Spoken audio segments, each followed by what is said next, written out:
Рустам Нургалиевич Миниханов.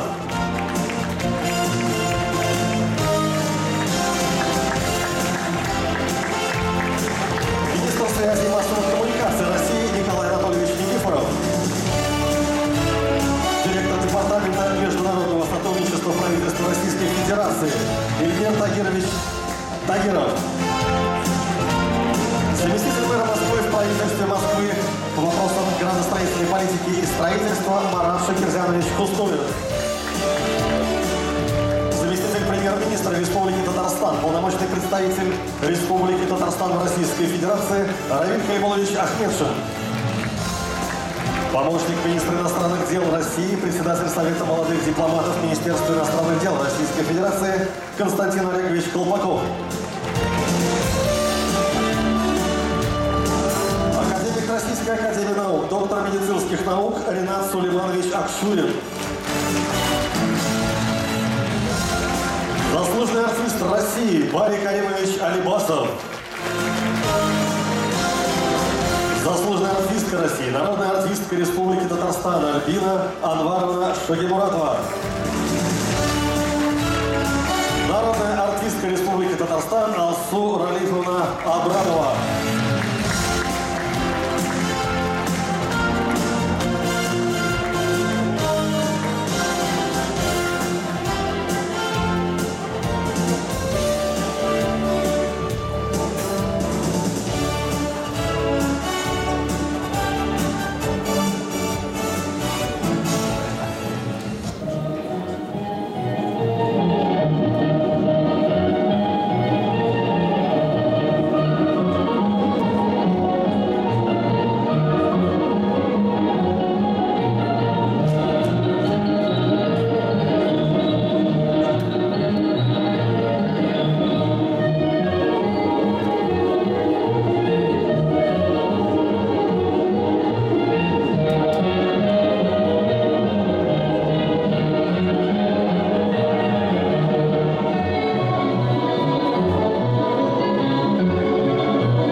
Добрый день, уважаемые друзья, дорогие гости, участники.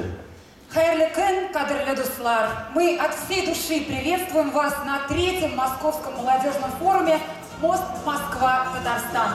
Только что перед вами выступил детский народный хореографический ансамбль «Калинка» имени Александра Филиппова.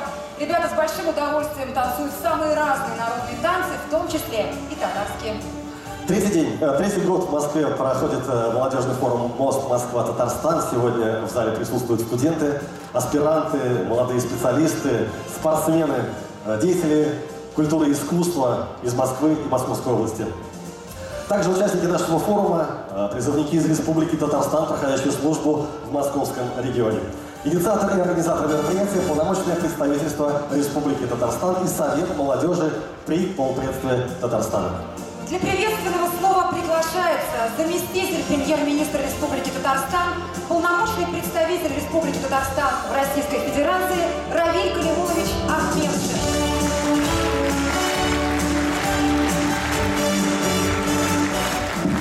Кайракан Хурматлы, Кадрлы Дуслар, Хурматлы Республиканского президента Рустам Гагаревич Минниханов, уважаемые гости, участники третьего форума молодежи Москва, Мост, Татарстан. Благодарю всех, кто нашел время для участия в нашей встрече. Радует, что форум стал событием, которое наша молодежь ждет целый год, активно участвует в подготовке. Достойное место гражданского общества нашей страны всегда занимали выходцы из нашей родной республики Татарстан, а также татары из других российских регионов. Это предмет нашей особой гордости. Сегодня я хотел бы вспомнить имена наших прославленных земляков старшего поколения. Это федеральный министр, заместительные министры Фарид Рафик Азизуллин, Николай Васильевич Климаев, генерал армии Герой России Виктор Федорович Ерин, посол наш в Афганистане Федор Джанстабеев, отец и сын генерала Демидовой, генерал армии Махмуд Галеев, братья Акчурины, Шамиль Тарпичев и многие-многие другие. Радует, что молодое поколение наших земляков также достойно представлено во всех сферах нашего общества. Всей стране хорошо известны имена министра Никифорова, начальника генерального штаба Герасимова, заместителя мэра Москвы Хуснуллина, режиссера Говорухина, актера Шакурова, Башарова, Хамматовой, наших артистов Рената Ибрагимова, Алсу, Альбины Шигмуратовой. Их знания и умения востребованы в нашем государстве. Они активно участвуют в создании современной истории России. Хочу сказать слова признательности и нашим спикерам. Встреча с каждым из вас – это памятное событие для наших участников. Молодежь с интересом следит за вашими успехами, гордится вами, берет с вас пример. Каждый год мы стараемся приглашать на форум специалистов самых разных сфер. Спикеры опираются на личный опыт, советуют ребятам, как выбрать профессию, делятся секретами своего успеха. Спасибо каждому из вас, что сразу же откликнулись на наше приглашение. С особым нетерпением ребята ждут встречи с нашим главным гостем, уважаемым президентом Республики Рустам Гагаревичем Миннихановым. Уважаемый Рустам Гагаревич, огромное вам спасибо за то, что, несмотря на свой очень плотный рабочий график, вы третий год подряд находите время для участия с нашей молодежью. Ваш пример руководителя с сильным характером и волей, ваш богатый опыт и мудрые советы очень важны для нашей молодежи московской. Еще раз спасибо от всех нас. Стабильность и достижение республики служат надежной основой для дальнейшего развития страны. Татарский народ известен во всем мире своим трудолюбием, толерантностью, приверженностью межнациональному, межконфессиональному миру и согласию. Об этом даже сказал глава нашего государства Владимир Владимирович Путин. И мы должны знать нашу историю. Вот я вчера разговаривал с одним человеком, значит, очень известный человек, очень уважаемый у нас, очень образованный, грамотный. Но вот не знала, что значит, праздник-то народного единства посвящен освобождению Москвы ополченцами, а во главе ополчения стоял татарин этнический. Это было так удивительно, как же так? Ну, это потрясающе, он собрал деньги, все свое имущество отдал практически для того, чтобы собрать ополчение. Князя призвал, во главе ополчения поставил фактически. Собрал деньги, понимаете, для спасения России. И это о многом говорит. Это говорит о внутреннем единстве многонационального российского народа, который кожей чувствует опасность от раскола, от раздела страны, от раздробленности. Опасность для всех, вне зависимости от этнической принадлежности либо религиозной принадлежности. И вот эти вещи. Патриоты нашей Родины, мы очень любим нашу великую Россию, мы любим Москву, мы любим наш Татарстан, поэтому этот вечер посвящается нам, молодежи, и огромным удовольствием предоставлю слово нашим модераторам, телеведущим Балидар Курбангалееву и Нестерову. Поэтому хорошего нам всем работы. Спасибо.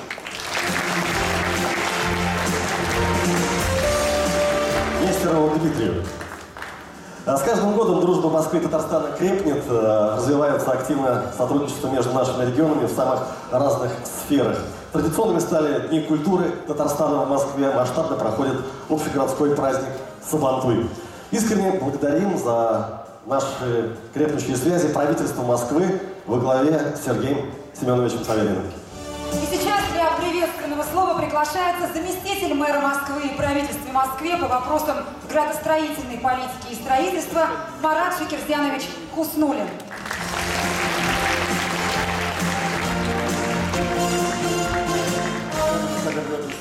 Разрешите мне от имени мэра Москвы Сергея Семеновича Собянина зачитать приветственный адрес. Президенту Республики Татарстан Рустаму Галиевичу Минниханову, организатору и участникам 3-го Московского молодежного форума «Мост Москва-Татарстан». Уважаемый Рустам Нургалиевич, дорогие друзья, сердечно приветствую вас на открытии 3-го Московского молодежного форума «Мост Москва-Татарстан».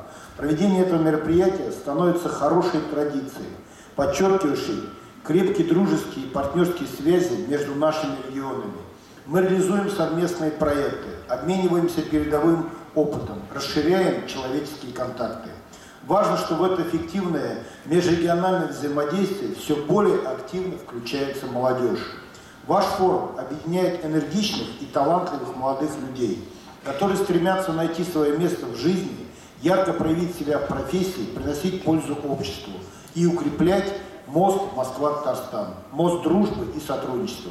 Убежден, что форум пройдет в атмосфере конструктивного общения, взаимопонимания и добра, будет способствовать развитию плодотворных отношений между Москвой и Татарстаном. Желаю вам, уважаемый Рустам Нургалиевич, всем участникам форума крепкого здоровья, благополучия, новых достижений в работе и учебе. Сергей Семенович Собянин.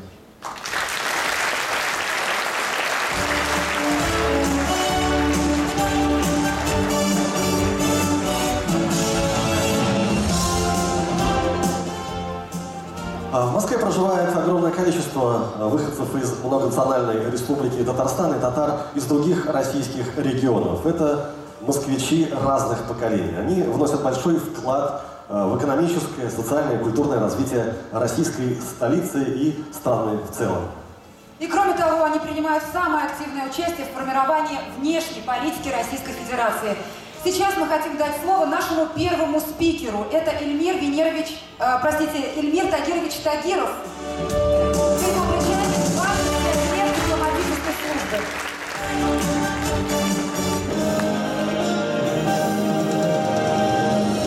Эльмир Тагирович Тагиров родился в Казани, окончил МГИМО, работал в посольствах России в Султанате Оман и США в Вашингтоне, директор Департамента международного сотрудничества правительства России.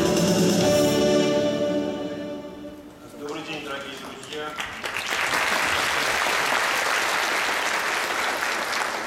Большая честь выступать перед вами сегодня, потому что вы – это будущее нашей страны.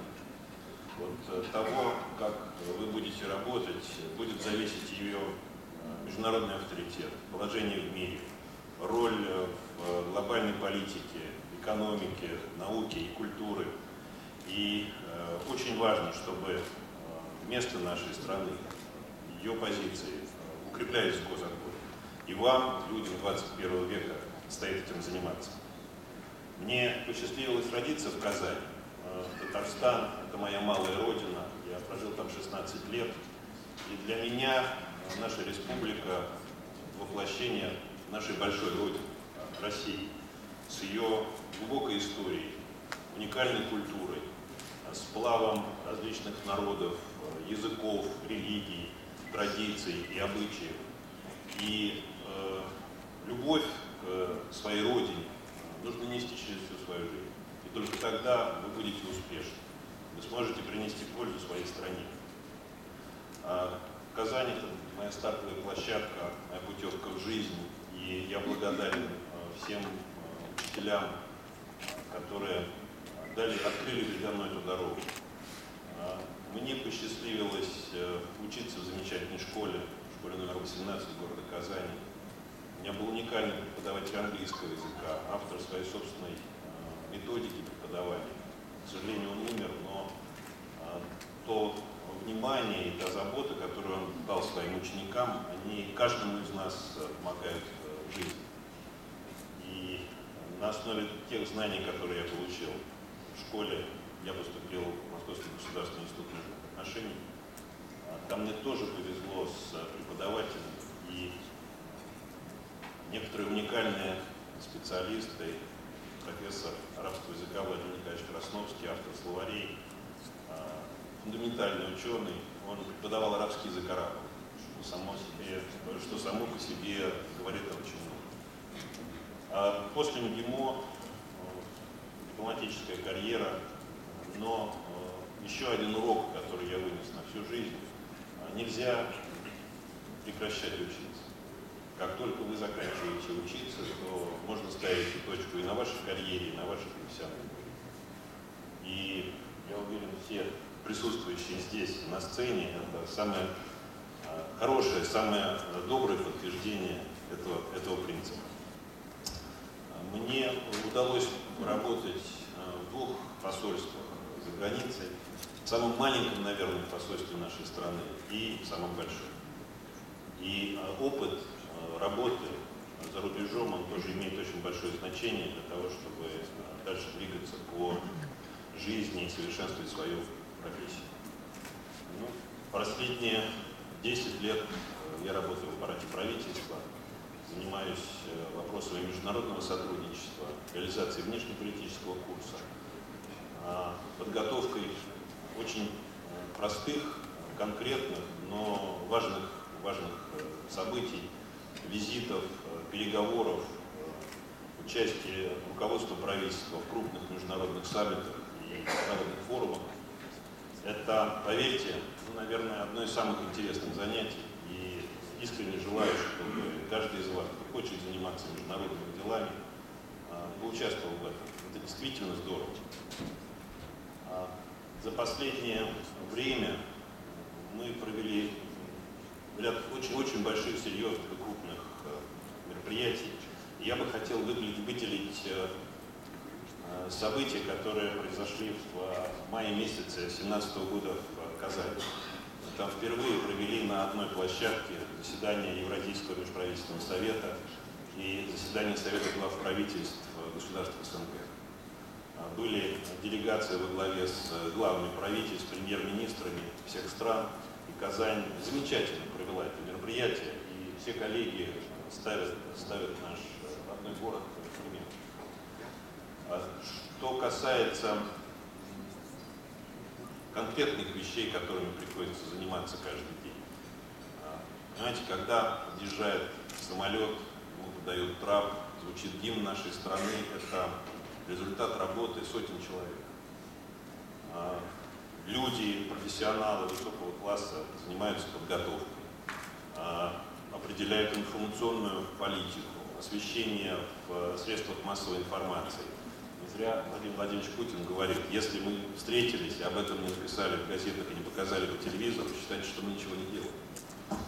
И большая группа, конечно, занимается содержательной подготовкой, работает с документами, с соглашениями, меморандумами, которые подписываются в ходе визита.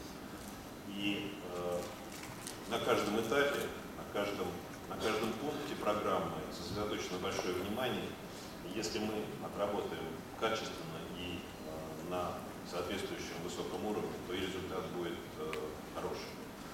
Конкретный результат – это новые возможности, новые контракты, которые будут заключены, новые рабочие места, новые экономические проекты, которые будут приносить конкретную пользу и предприятиям, и людям. В этом, наверное, смысл нашей общей большой работы, которую мы делаем. А если же говорить о будущем, то, наверное, самое главное – каждый свой день, каждый свой шаг все-таки подчинять тому, чтобы двигаться вперед. И если есть такие цели, безусловно, есть у каждого, если работать серьезно и настойчиво, то я уверен, что у каждого из вас все получится. Спасибо большое. Большое спасибо, Игорь Тагирович. Наших гостей Николай Анатольевич Никифоров, министр связи и массовых коммуникаций России. Напомним, что Николай Анатольевич в истории России самый молодой министр, стал в 29 лет. Мы все помним замечательных в прошлом году на нашем прошлом форуме, и сегодня, пользуясь случаем, хотели бы еще раз послушать вас, если позволите задать вам вопрос.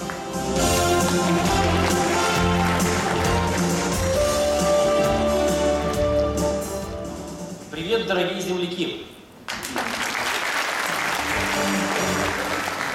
Привет от меня, на 3/4 русского, на 1/4 украинца, родившегося в Татарстане. Но мы же здесь собрались не по национальному признаку, а по принципу нашего землячества. Нас всех что-то связывает с родной республикой, нашей малой родиной. Я там родился, учился, прожил 29 лет и волею судьбы 5,5 даже уже лет живу и работаю в городе Москва. Очень приятно, что пригласили на очередную такую встречу. Предыдущее наше общение действительно очень сильно запомнилось. Было очень много общений здесь в зале, и потом кулуарно много ребят подходило, мы обменивались контактами. С кем-то потом даже встретились, стали думать, как реализовать те или иные проекты. Я долго думал над тем, как же попробовать вывести формулу успеха Татарстана во всех тех огромных проектах, свершениях, которые сегодня справедливо связывают с именем нашей республики, нашего региона. И вы знаете, мне кажется, есть один простой ответ на этот вопрос, одно правило, которым руководствуется и республика, руководство, лично Рустам Нургалиевич Минниханов. Мне кажется, эта формула в том, что ни в чем нет мелочей. И два последних дня меня в этом убедили, потому что я все время возвращался к конкретным примерам, в том числе связанным с Татарстаном, которые подтверждали именно это правило. Два реальных случая из жизни. Так получилось, что они совпали с нашей сегодняшней встречей. Вчера я присутствовал на заседании оргкомитета одного крупного международного спортивного соревнования, которое пройдет в другом регионе Российской Федерации. Проводил его Виталий Леонидович Мутко, наш министр спорта, ныне вице-премьер правительства Российской Федерации, который курирует все это направление. Так вот, давая свои наставления собравшемуся оргкомитету, Виталий Леонидович как раз и воспроизвел вот этот самый тезис. Он говорил о том, что ни в чем не может быть мелочей. И все время приводил татарстанские примеры. Сначала вспоминал добрым словом Митина Шариповича Шаймиева, Рустама Нургалиевича Минниханова, как каждый раз, вот Леонид Тагирович рассказывал про то, как подъезжает самолет, пододвигают трап, происходит встреча делегации. Виталий Леонидович с огромным интересом рассказывал о том, как его каждый раз встречали наши очаровательные девушки с чак-чаком и встречали как дорогого гостя и приветствовали тепло на татарстанской земле. Казалось бы, мелочь, но это мелочь, которая запоминается навсегда и всем. Виталий Леонидович рассказал о том, что в 2022 году, Рустам Гайевич, поправьте меня, если я не прав, Татарстан завоевал право проведения чемпионата мира на короткой воде. Как такое может быть в условиях такого серьезного геополитического давления на всю нашу страну, всеми этими несправедливыми нападками по историям, связанным с допингом, которые не основываются, кстати, ни на каких реальных доказательствах и подтверждениях. Как такое может быть? Но когда Казань, Татарстан подает заявку, весь мир голосует за, потому что они помнят и тот самый чак-чак в аэропорту, и все то гостеприимство, и все те детали, которые связаны и продуманы, и отработаны на каждом шагу, когда это происходит в Казани, когда это происходит в нашей родной республике. 2 дня назад я докладывал Владимиру Владимировичу Путину в Сочи, оперативный доклад по различным текущим вопросам, поручениям, и в том числе рассказывал о том, как развивается наш известный в Татарстане, в России, да и во всем мире проект «Иннополис». Владимир Владимирович внимательно изучил все детали. Он действительно следит за этим проектом, и я хочу подтвердить слова Рустама Нургалиевича, что Владимир Владимирович, думаю, что в ближайшее время посетит этот новый российский город, который открылся недалеко от Казани 2 года назад. Именно внимание к каждым деталям и мелочам. Невозможно реализовать большие масштабные проекты, просто руководя ими на верхнем уровне. Нужно быть внимательным к этим деталям, конкретным возникающим проблемам, конкретным людям. И именно такой стиль управления мы видим и в Татарстане, и на уровне федерального правительства Российской Федерации и на уровне главы нашего государства. Признаюсь честно, этому всему я постоянно учился в команде Рустама Галиевича. У него всегда был очень жесткий график. Практически каждый день в 6 утра он на работе. Я помню, как в 7 утра он в обязательном порядке учил английский язык, что казалось для меня невероятным. Но сегодня он использует этот английский язык, практически свободно им владея в своих международных поездках. В 8 утра у него всегда проходило первое оперативное совещание, и дальше пошло-поехало. Каждые 15 минут, каждые 30 минут новые совещания, где-то видеоконференция. Если он в дороге, то это все время электронный документооборот, который мы вместе внедряли и запускали. И это такая динамика и такой стиль, который передается дальше уже всей республике. Только благодаря такому подходу, вниманию к мелочам, такой динамике республике удалось реализовать то огромное количество проектов, которым мы сегодня можем гордиться. Это, конечно же, и тысячелетие Казани, и Универсиада, и Кубок Конфедерации, который прошел. Это и Иннополис, и особая экономическая зона Алабуга, это и проект Танека, про который нам рассказывал Марат Шакирзянович Хуснуллин, и многие-многие другие проекты свершения. Республика уверенно растет, растет экономика, растет качество жизни людей. Я помню вопросы, которые были на предыдущей нашей встрече, и несколько вопросов было связано с тем, какие можно сформулировать советы, особенно с учетом того, что здесь все-таки достаточно молодая аудитория. Молодые ребята, кто также так или иначе связан с Татарстаном, многие из вас сегодня живут, учатся, кто-то работает уже в Москве. Какие же можно сформулировать советы, которые позволили бы действительно как-то шаг за шагом чувствовать себя увереннее и добиваться успеха? Я скажу буквально 5-7 кратких вещей, которые я сформулировал сам для себя. Первая загадка в том, что ваш процесс обучения никогда не завершится. Это иллюзия, что, получая диплом в университете или заканчивая школу, вы как-то завершаете свое образование. В университете вас научат лишь получать информацию. Не думайте, что зачетка или экзаменационная книжка – это какой-то знак качества. Вы просто прошли определенную формальную процедуру. В современном мире вам каждый год постоянно придется чему-то учиться. Я каждый день чему-то учусь. Все, кто в президиуме, постоянно чему-то учатся, и нужно на это ориентироваться. Здорово, когда рядом есть люди, с которых можно брать пример. Такие фамилии я вам сегодня называл. Я очень много научился лично у Рустама Галиевича Минниханова, учусь у Дмитрия Анатольевича Медведева, учусь у Владимира Владимировича Путина, у всей большой команды правительства, которая работает как единое целое. Второй совет связан с тем, что он очень банальный, но я очень рекомендую вам постоянно читать те или иные книги, которые вас интересуют по той или иной профессиональной тематике, посещать профильные мероприятия. Сегодня не обязательно бросать все, покупать билет на самолет и куда-то перемещаться. Большинство из них транслируется в интернете. Вы можете посмотреть их по видеозаписи. Выделите время в своем графике, чтобы делать это. Через это вас будет обогащать. Вы должны быть в курсе того, что происходит в мире. Мир огромный, в нем происходит огромное количество событий, и важно не замыкаться лишь в своем круге общения, лишь в том городе, населенном пункте, где вы сегодня обитаете. Следующий совет – это не терять время и не отвлекаться. Мы живем в очень трудное время. У нас у всех с собой смартфоны, мы постоянно сидим в каких-то социальных сетях, нам постоянно приходят сообщения, мы отвлекаемся и отвечаем на них. Нужно научиться жить в этот век информационного шума. Не отвечайте на каждое сообщение в тот момент, когда оно вам приходит. Берите смартфон в руки раз в час, а не раз в 2 минуты. Придумайте для себя любые другие правила для того, чтобы это не сводило вас с ума и не сбивало с верного пути. Это действительно информационный шум, перегруз, который является большой проблемой. Обратите на это внимание. Сосредоточьтесь на реальных делах. Что я имею в виду? В мире практически все уже сделано и почти все уже изобретено. Не идите по пути простого копирования чего-то. Хочу сделать что-то, что кто-то уже сделал, и у меня почему-то вдруг получится лучше. Не придумывайте, что вы напишите какой-то новый Facebook или ВКонтакте. Не думайте о том, что вы просто так возьмете и сделаете какой-нибудь электромобиль, который будет круче, чем Тесла. Таких примеров можно привести очень много. Попробуйте понять, как сделать то, что будет лучше не на 10%, а то, что будет лучше в 10 раз. Попробуйте перевернуть мир, попробуйте ворваться со своей яркой идеей и действительно изменить жизнь людей.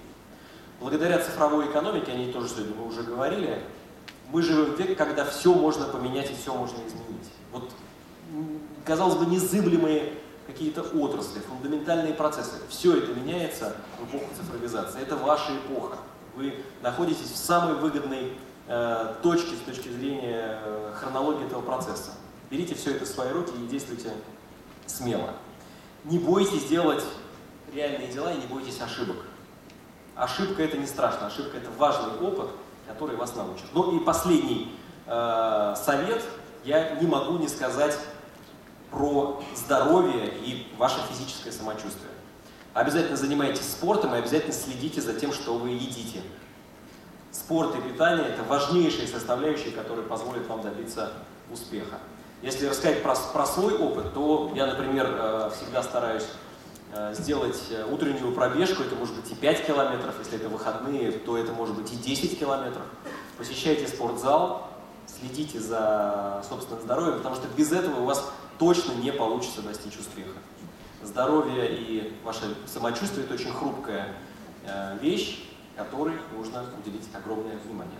Спасибо, что выслушали. Надеюсь, что эти советы и этот личный рассказ про то, что такое Республика Татарстан, в чем секрет ее успеха и какие свои личные уроки я извлек из своего опыта жизни и работы в республике, надеюсь, что покажутся вам полезными. Спасибо, что пригласили. Для меня большая честь.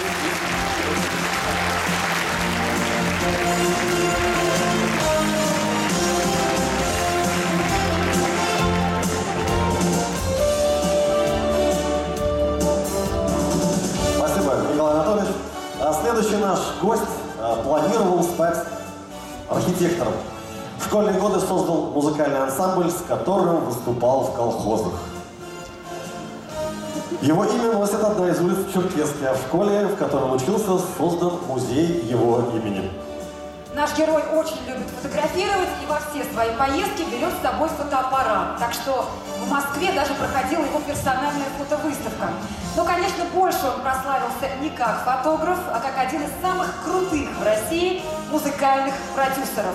Мы приглашаем к микрофону Барри Каримовича Алибасова. Барри Каримович Алибасов, музыкант, композитор, продюсер, родился в Казахской ССР. В 1966 году вместе со своим однокурсником организовал музыкальную группу «Интеграл». В 1989 Алибасов создал поп-группу «Нана», бессменным руководителем которой является и сегодня. Заслуженный артист России, заслуженный артист Республики Татарстан. Под руководством Барри Алибасова группа «Нана» 12 раз становилась лауреатом национальной музыкальной премии «Овация».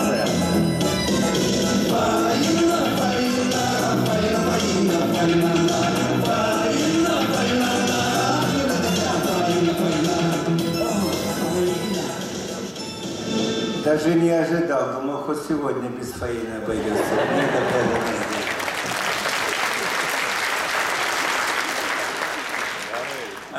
Ну, поскольку мне сказали, что надо вас поучать, как правильно выстроить свою жизнь, свою судьбу, говорят, что в зале молодежь, я подумал, чему бы вас научить такому, чтобы вам пригодилось всю жизнь.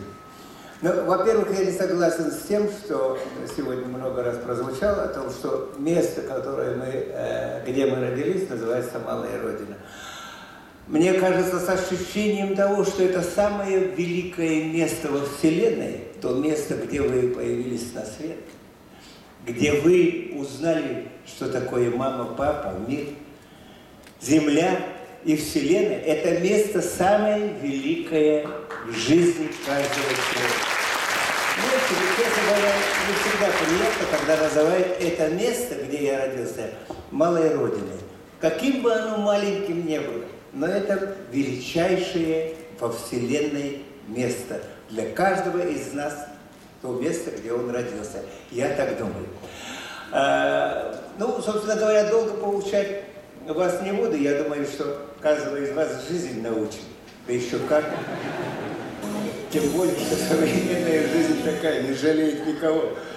Надо будет выбираться, поэтому так или иначе чему-то научитесь. Но есть одно правило, которому я следую всю жизнь. Я всегда удивляюсь, почему меня везде узнают. Вроде не пою, не танцую. Ну, когда-то было, но это уже все в прошлом. Мне кажется, довольно все просто объясняется.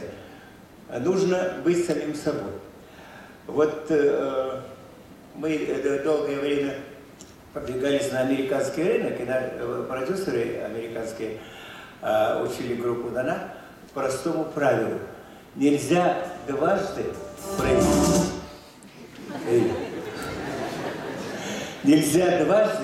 произвести первое впечатление.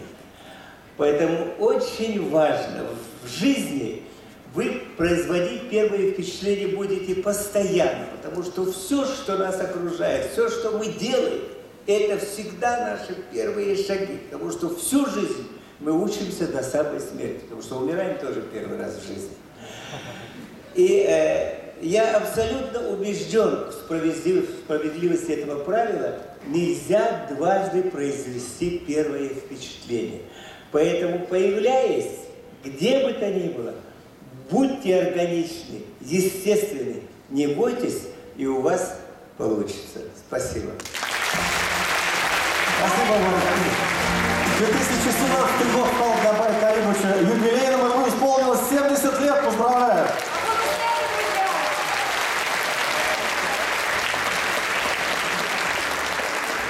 Дорогие друзья, наша следующая героиня выросла в семье юристов. На 2 года уехала учиться в США, не зная английского языка. Зато теперь свободно владеет не только английским, но и немецким и итальянским. Не любит эстрадные концерты, зато в легендарном театре Ла Скала в Милане ей устроили 20-минутную овацию. Мы приглашаем к микрофону нашу неподражаемую диву Альбину Шагимуратову.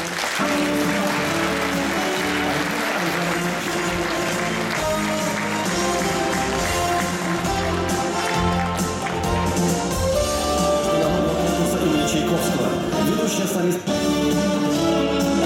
Альбина Анваровна Шагимуратова окончила Казанскую и Московскую консерватории. В 2007 году стала обладательницей первой премии Международного конкурса имени Чайковского.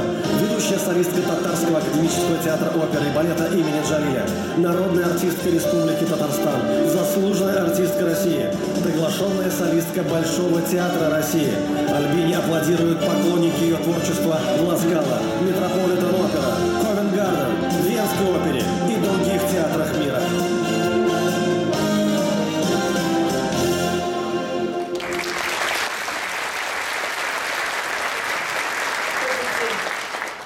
Во-первых, огромное спасибо Равилю Камиловичу за приглашение участвовать на таком форуме. Я очень рада, что я в своем ненормальном графике нашла эти 4 часа и приехала в Москву. Для меня огромная честь сегодня выступать перед вами, потому что вы наше будущее. И для меня Казань, я родилась в Ташкенте, но получила большое образование в Казани и в Москве, и на Западе. И имею чуть больше 10 лет международной карьеры и могу с вами поделиться тем, наверное, небольшим опытом. Поскольку я представитель творческой профессии, у меня никогда не было книг, я не могла открыть книгу и научиться, как же можно петь. Мне помогали мои профессора Зельдана Сунгатуллина, Галина Алексеевна Писаренко, знаменитая камерная оперная певица, народная артистка СССР. Потом я стажировалась 2 года в Америке. Я действительно приехала без знания языков, и сегодня на самом деле знание языков – это большое подспорье. Я доверяла своей интуиции. Это, наверное, пожалуй, единственный совет, который я могу пожелать. Сегодня у нас в зале сидят молодые начинающие певцы. Доверять своей интуиции. Я работала со многими великими дирижерами. Это и Фуад Шакирович Мансуров, и Валерий Абисалович Гергиев, Владимир Спиваков. Но я никогда не забуду слова великой артистки Ирины Константиновны Архиповой, Когда она мне вручала первое место на конкурсе Глинки в 2005 году, она сказала: деточка, ты будешь петь по всему миру, но никогда не забывай своих корней. Сегодня мои родители живут в Казани, а мой папа арбитражный судья, и я ему безумно благодарна, что он меня не сломал и дал мне возможность петь, заниматься любимым делом. Ведь музыка — это настолько, особенно опера, это, наверное, элитарное искусство, но сейчас оно достигло таких колоссальных масштабов, что мы сегодня несем определенную миссию. И выступая и в Нью-Йорке, и в Ла-Скала, и в Лондоне, в Париже, я всегда помню о том, что я из Казани. Когда мне звонят министр культуры или Министерство культуры Республики Татарстан: Альбина, необходимо прилететь и спеть в Казани, я с удовольствием пытаюсь приехать и спеть. Доверяйте своей интуиции, вот, пожалуй, и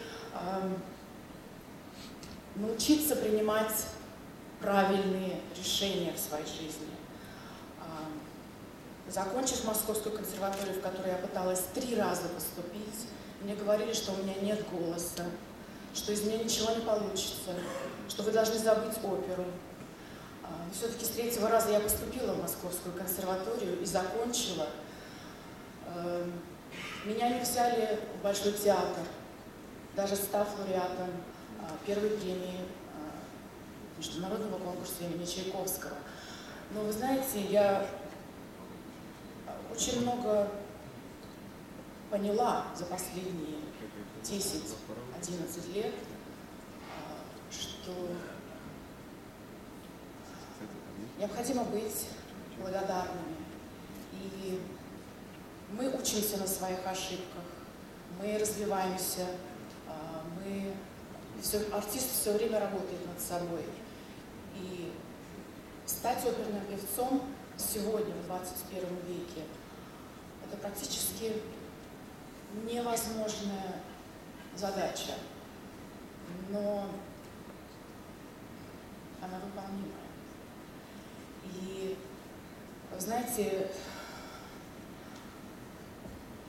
несколько лет назад я познакомилась с Дмитрием Хворостовским в Лондоне. И эта небольшая 3-часовая с ним встреча буквально перевернула мое сознание. Он сказал такую фразу: необходимо фантастическое трудолюбие, чтобы выдержать тот напряженный график, который у нас существует у оперных певцов. Многочисленные перелеты, которые сказываются на нашем здоровье, голос. Мы достаточно тонкие и ранимые люди творческой профессии, поэтому сегодня в этом сумасшедшем мире интернета и многочисленных перелетов искусство требует мобильности, дипломатии, количество, переходящее в качество.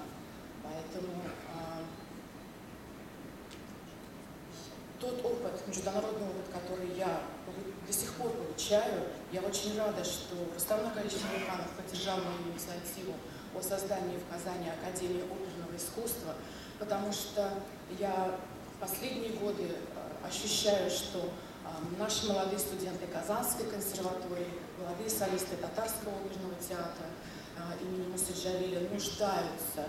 У некоторых нет возможности поехать на конкурс, спеть, выступить, или поехать на мастер-классы ведущих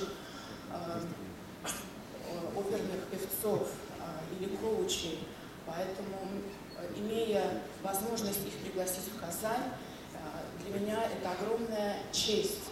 И я очень вам благодарна за это. Спасибо и здоровья вам, успехов, удачи и, конечно, здоровья. Альбина, огромное вам спасибо за ваше потрясающее такое искреннее выступление. Но мы вас не отпустим со сцены. были бы счастливы, если бы вы сегодня спели для нас. Правда, друзья?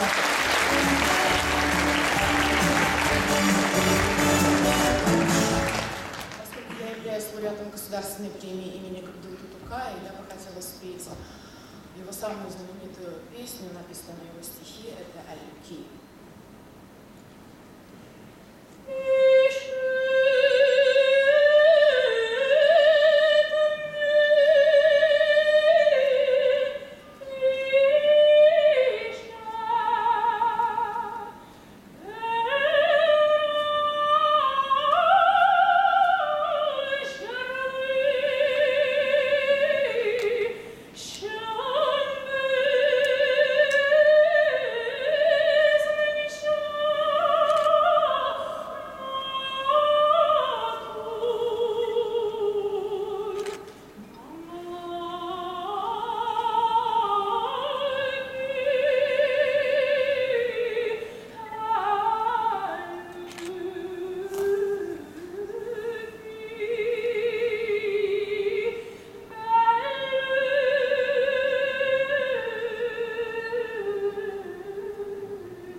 Повторим рекорд Москва, 20 минут.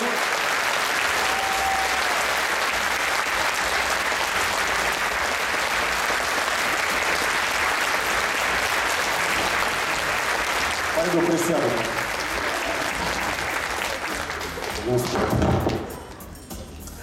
Почетным гостем нашего форума является первый заместитель председателя Совета муфтиев России и Духовного управления мусульман России Рушан Хазрат Абясов. Несмотря на свою молодость, он вносит большой вклад в духовное единение и сближение российских мусульман. Уважаемый Рушан Хазрат, вам слово. Бисмиллахир-рахманир-рахим. Альхамдулилля, вассаляту вассаламу аля расулилля. Хөрмәтле Рустам Нурғали улы, хөрмәтле президиум ағзалары, хөрмәтле яшьләр. Позвольте в первую очередь всех вас искренне поприветствовать и передать самые теплые слова приветствия от имени духовного лидера мусульман нашей страны, председателя Совета муфтиев России и Духовного управления мусульман Российской Федерации, муфтия шейха Равиля Гайнуддина с нашим традиционным исламским приветствием. Ассаляму алейкум ва рахматуллахи ва баракату.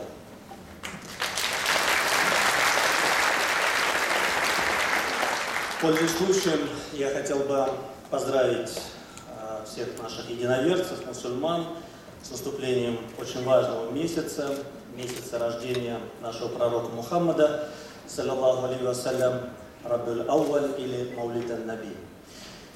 Почему это важно? Потому что, безусловно, этот месяц мы в мечетях, мы в своих проповедях, рассказах напоминаем о важной духовной составляющей и важной проповеди нашего пророка Мухаммада, который, безусловно, дал нам свет нашей религии. И если посмотреть хронологию событий, то вот начиная с 7 века по 18 век очень большое количество было в мире сделано важных открытий в разных науках. Это в математике, это в астрономии, в химии, в алгебре, конечно же, в медицине, и все эти известные имена ученых, они, безусловно, все основывались на тех важных посылах, с которым приходил и проповедовал наш пророк Мухаммад, саллаллаху алейхи вассалям. И я полностью согласен с теми важными тезисами, которые сказал уважаемый Николай Анатольевич, но я бы еще добавил важную составляющую. Безусловно, это духовную составляющую, потому что сегодня образование, самообразование, оно, безусловно, очень важно, и мы постоянно должны идти по этому пути, потому что наука, образование – это свет.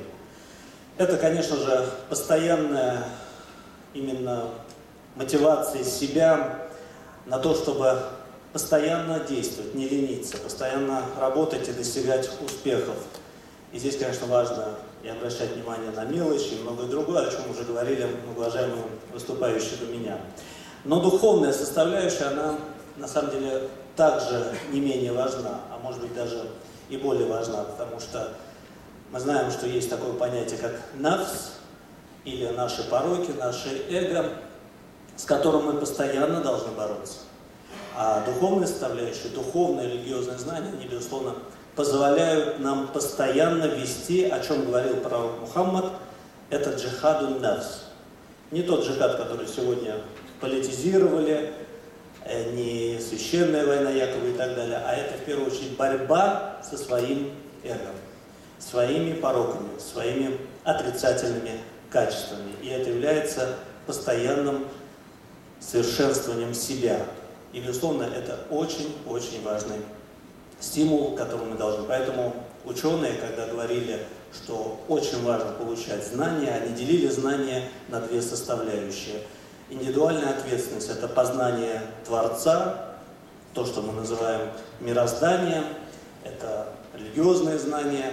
И, конечно же, общественная наша обязанность – это знание и то, что мы можем получить и, безусловно, распространять, и самое главное, приносить пользу обществу, то есть то, что мы называем сегодня светское образование. Поэтому, стремясь, вот каждый из нас, если будет, безусловно, на основании вышесказанного получать знания, постоянно стремиться, ну и, конечно же, духовно обогащаться. Ну и самый главный принцип, которым мы руководствуемся, у каждого, конечно, есть учителя. Моим учителем на протяжении 29 лет является муфти шейх Равиль Хазрат Гайнуддин, который ровно 30 лет назад приехал в Москву, в Московскую соборную мечеть, имамом хатыбом. И мне посчастливилось, что уже в 1988 году я пришел к нему учиться в медресе, будучи школьником. И идя постоянно, безусловно, мы многому учимся, его мудрости, его стратегии. И важный принцип, который, я думаю, должен у нас у всех отложиться. Харакатта баракат. Движение благодать. И я вам желаю этого движения постоянно.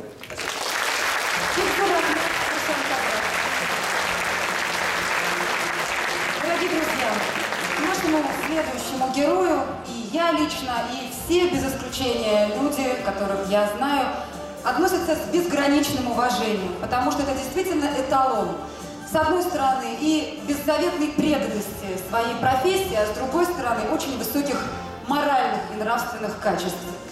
В детстве он учился в музыкальной школе, увлекался робототехникой, но после школы поступил в медицинский институт.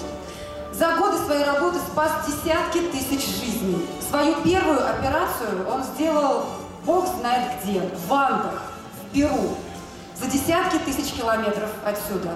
спас жизнь мальчику из очень бедной семьи. А в 1996 году он прооперировал президента Российской Федерации Бориса Ельцина. Я приглашаю к микрофону Рената Сулеймановича Акчурина.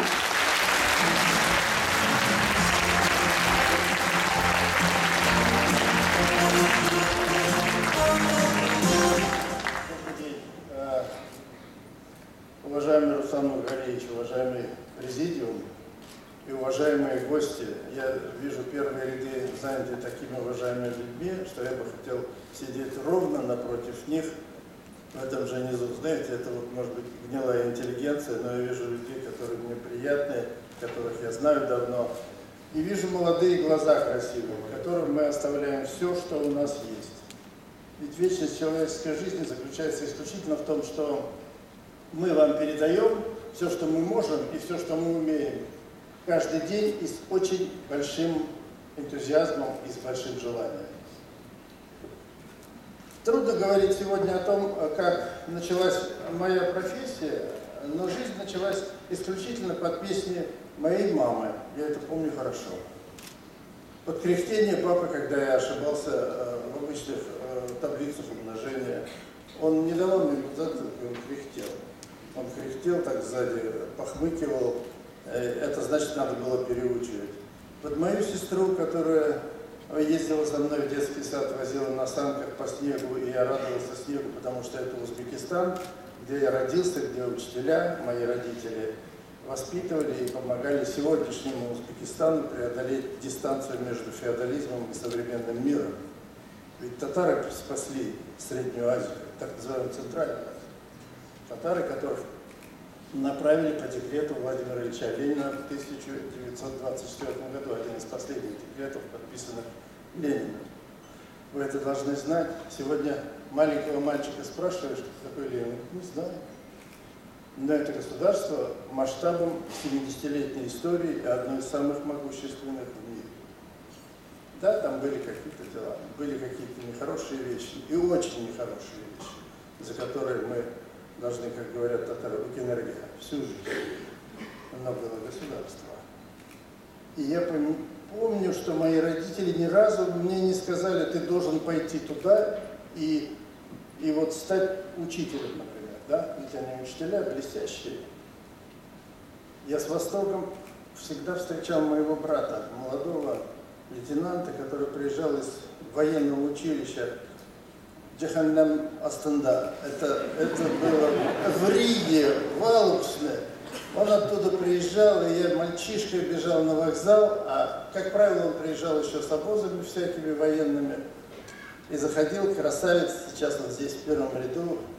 Мне кажется, что это мой Бог, это мир.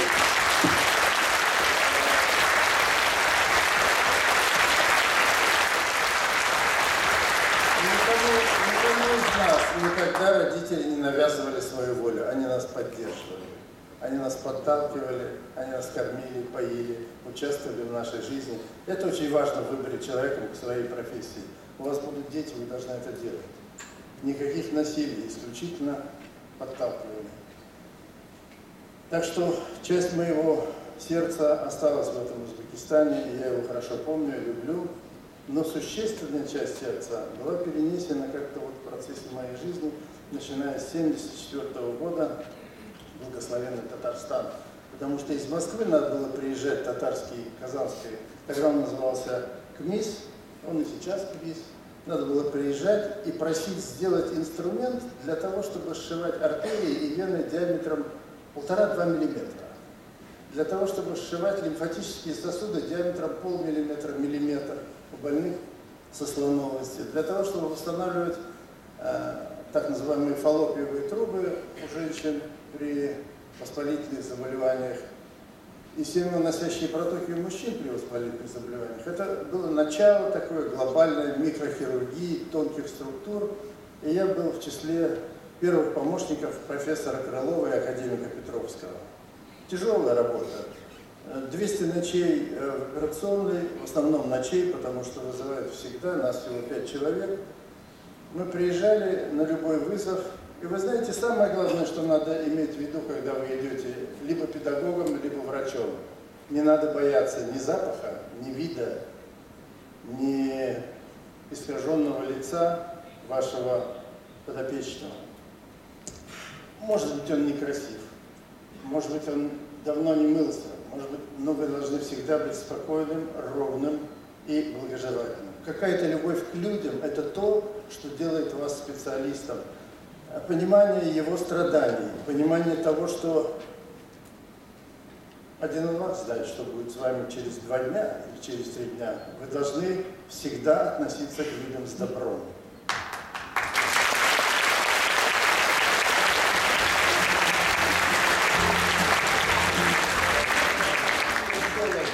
Очень редкая вещь в нашем государстве последние десятилетия, всякие причины этому существуют.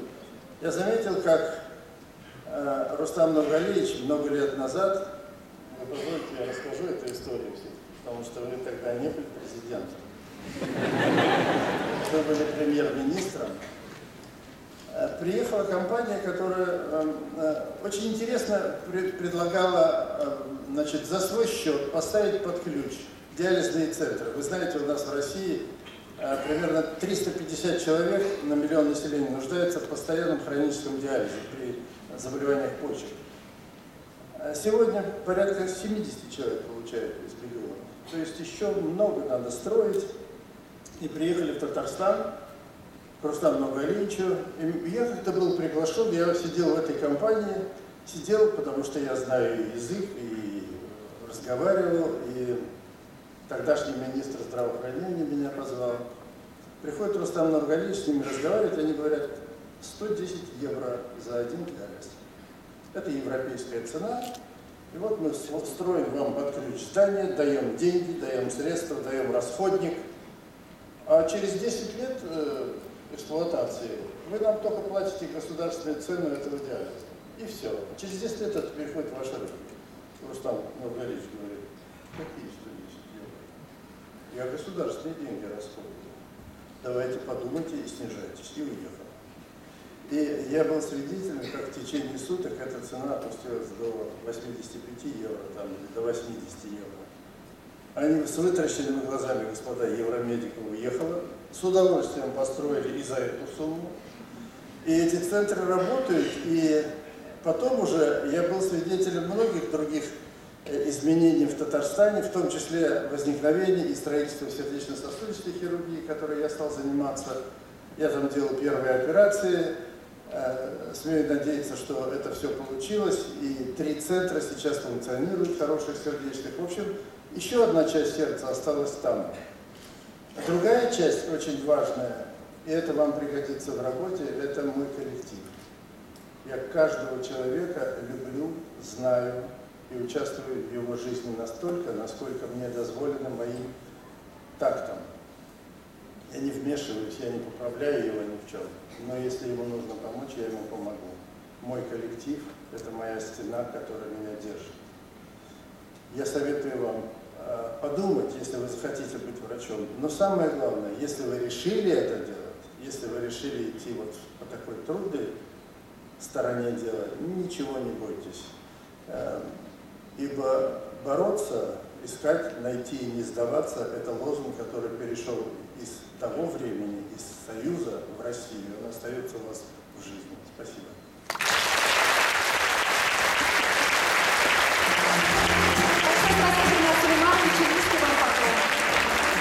Следующая участница нашего форума училась на факультете архитектуры и дизайна, увлекалась рисованием, окончила актерский факультет Российской академии театрального искусства. У нашей героини есть опыт работы в кино, а ее первыми партнерами по съемочной площадке стали Елена Яковлева и Сергей Маковецкий. Мы приглашаем к микрофону маму 3 замечательных малышей. Прекрасную нашу артистку, одну из самых ярких на нашей эстраде, Алсу.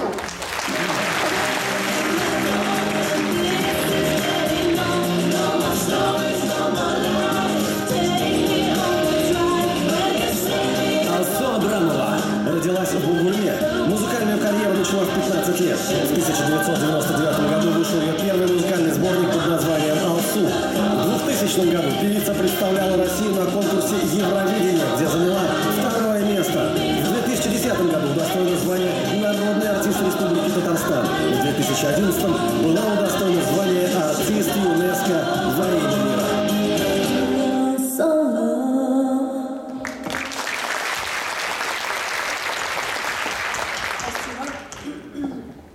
Уважаемый господин президент, уважаемые гости, коллеги и все участники форума. Во-первых, для меня огромная честь здесь находиться впервые среди таких великих, уважаемых людей. Спасибо большое за доверие.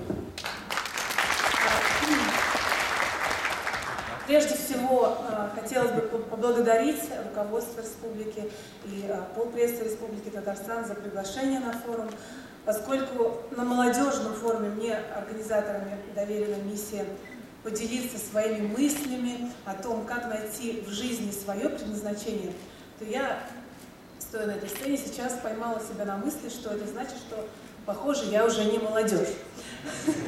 Поэтому решила, что именно вокруг этого аспекта мы и поразмышляем с вами о том, как же найти в жизни себя, свое дело, свое призвание, свою миссию, в конце концов. И начну я с цитаты известного японского писателя, переводчика Харуки Мураками, который говорил, что профессия изначально должна быть актом любви и никак не браком по расчету. Потому что только занимаясь любимым делом, ты испытываешь то самое настоящее счастье, удовлетворение от того, что ты делаешь. Легко ли понять, что для тебя есть именно твое признание?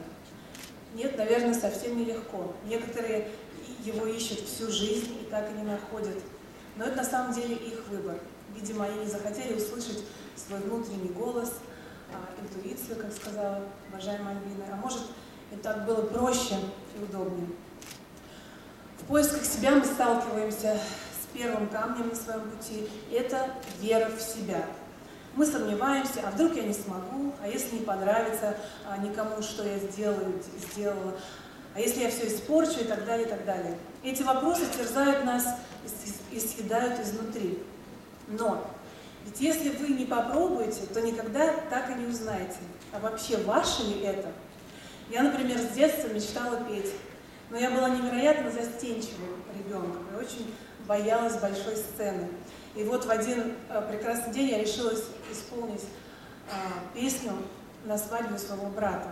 Именно там меня услышали и увидели знакомые родители, которые настояли на том, чтобы меня отвели на прослушивание. Не решись я тогда выступить сегодня, я, возможно, не стояла здесь перед вами, будучи обладательницей звания народной артистки Татарстана. Сказать, что я научилась верить в себя на 100%, до сих пор не могу. Но я научилась верить в веру в себя, в меня. То есть научилась верить в веру в меня. В меня верит очень много людей, которые рядом со мной уже многие годы. И я ни в коем случае не могу их подвести. Знаете, каждый выход на сцену, каждая новая песня, каждый новый клип — это 101 вопрос в голове, который сводится к одному. А как это будет принято? И вот с этими сомнениями в голове преодолеваешь себя каждый раз, давишь внутри все сомнения, находишь вдохновение, подпитываешься верой близких и идешь и делаешь. Поэтому никогда не бойтесь рисковать. Если поставили цель, нарисуйте для себя дорогу к ней и идите вперед, несмотря ни на какие преграды и трудности. Тем слаще и прекраснее будет ваша победа. И еще на чем бы я остановилась, это на влиянии на ваш выбор со стороны. Знаете, когда идете не своей дорогой, а той, которую вам навязали, вы никогда не сможете быть по-настоящему счастливы, если будете заниматься не своим делом, а тем, которое вам посоветовали. Вам надо научиться принимать решения самостоятельно и не бояться брать за это ответственность. Нужно выслушать мнения и советы родителей, знакомых и тем, кому вы доверяете. Все оценить, разложить по полочкам и ответить себе на один простой вопрос. А сам ты этого хочешь или этого хотят только другие, а тебе это совсем не интересно? Ведь когда ты занимаешься любимым делом, ты готов выкладываться по 24 часа в сутки. Тебе все интересно, тебя тянет на работу, а не с работы. Ты не замечаешь, как пролетает рабочий день. Если этого всего нет, то ты просто отбываешь на работе время, и это очень-очень грустно. Очень тяжело играть чужую роль всю жизнь, практически нереально. Но, найдя свое призвание, свое любимое дело, надо еще умудриться сделать так, чтобы оно не мешало, а стало составной частью твоей семейной жизни. И в этом кроется еще один секрет счастья – любимый дом, любимый муж, жена, любимое дело. Тут я могу делиться опытом только с позиции женщины, мамы, жены. И могу сказать лишь то, что мне невероятно повезло, что на своем жизненном пути я встретила и полюбила человека, который всецело разделяет мою любовь к музыке, и для которого также, как и для меня, на первом месте всегда стоит семья. И в заключение я еще раз хотела поблагодарить руководство нашей республики за то, что не даете нам потеряться на земном шаре, за то, что собираете и объединяете нас на разных мероприятиях, за то, что даете возможность чувствовать себя среди родных во всех уголках мира, за то, что поддерживаете нас и нашу самую прекрасную молодежь. А вам, ребята, пожелаю никогда не забывать свои корни, историю нашего народа, подвиги наших дедов и прадедов, которые для нас завоевали мир ценой своей жизни, чтобы мы могли сегодня вот так спокойно в этом зале, в столице Великой России, беседовать с друг другом и делиться мыслями о том, как найти свое любимое дело в жизни. Верьте в себя, и все обязательно получится. Спасибо. Спасибо. Московская молодежь участвует в реализации различных проектов. Сейчас мы приглашаем на сцену Альмира Салимова, автора нового проекта «Татарлар Клаб».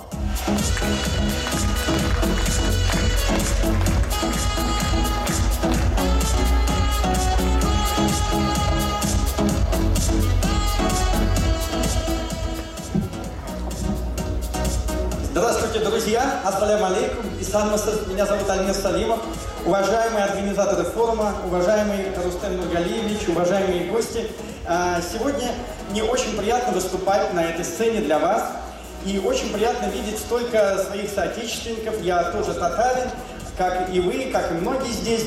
И несмотря на то, что мы все очень разные люди с вами, нас объединяет одно. Нас объединяет любовь к татарской культуре, нас объединяет общий язык, нас объединяют общие ценности. И об этом я сегодня хочу с вами поговорить. Сам я долгое время учился и работал за рубежом. Учился и работал в Англии, в США, в Сингапуре, в Франции, Голландии.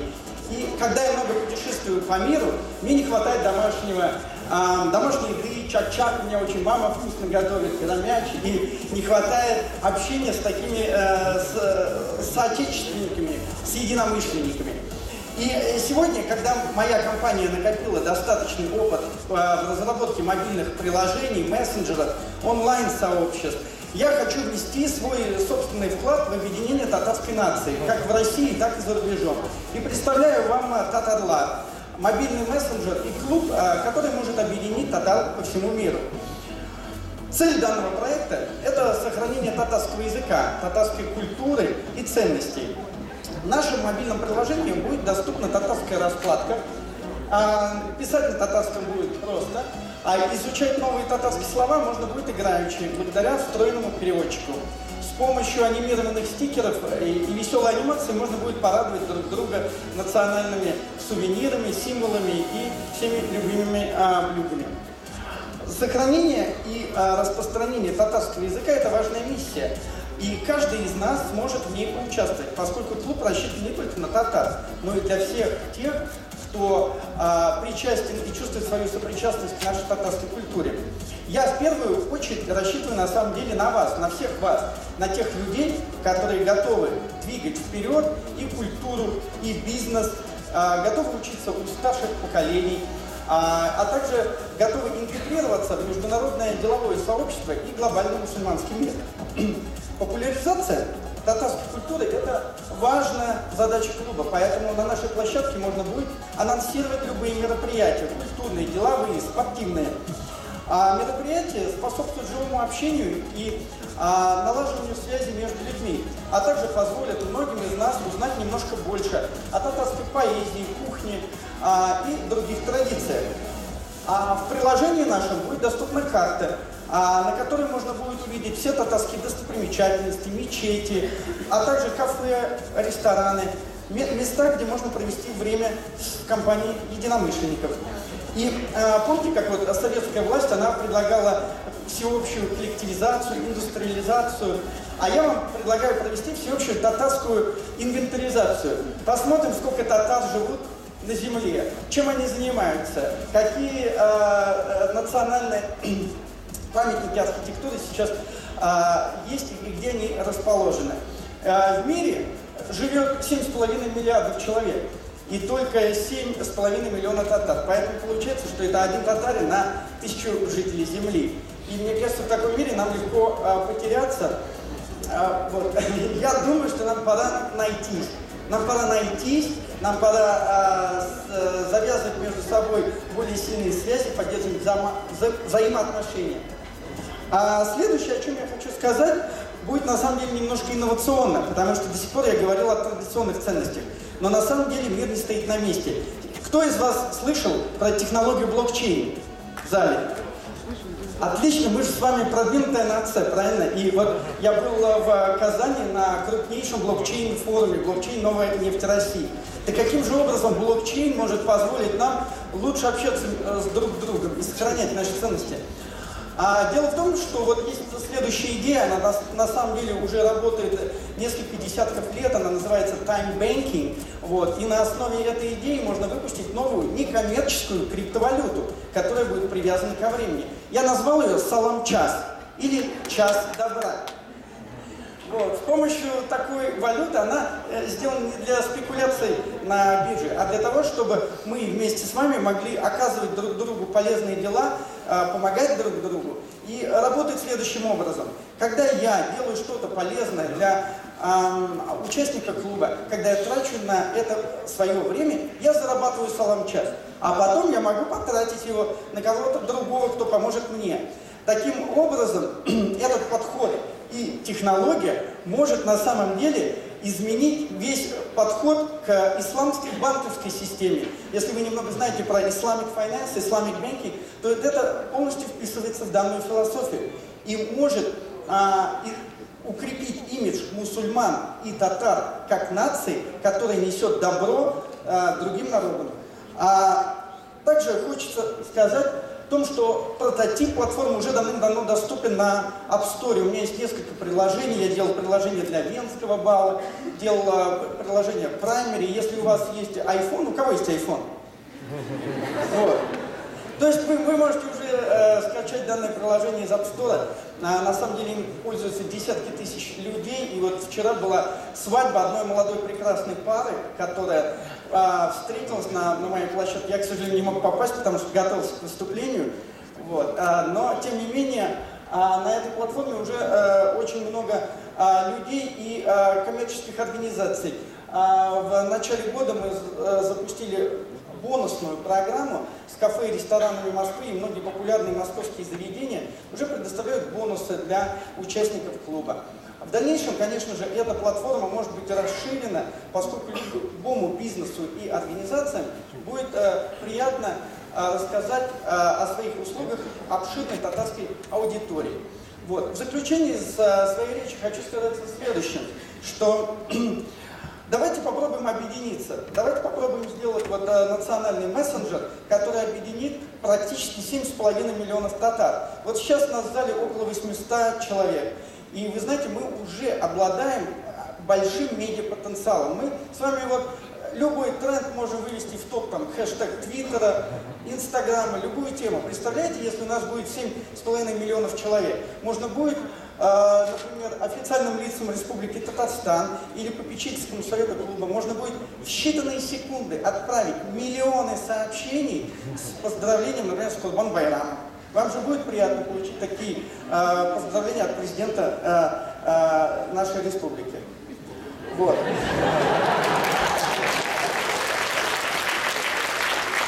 И хочется сказать, я очень много занимаюсь сообществами различными, перезапускал проект executive.ru, самая большая профессиональная социальная сеть.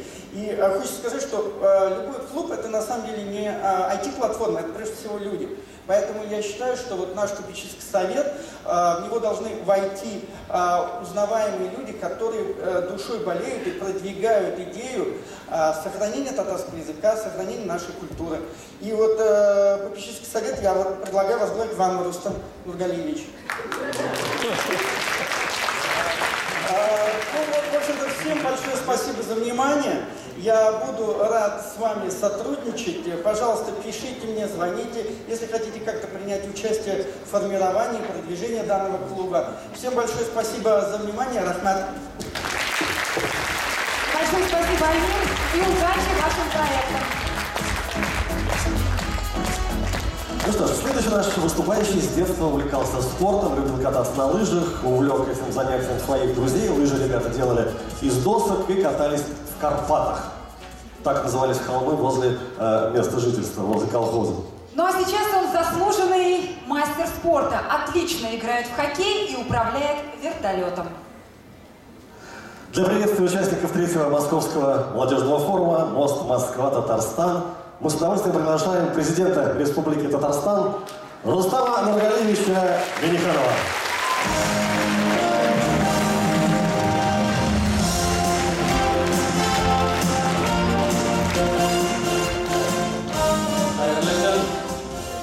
Qadrli yurtdoshlar, do'stlar, millatdoshlar, Татарстанны ярата торган безнең дусларыбыз, сезне чын күңелдән менә шунча форумда сәламлыйм.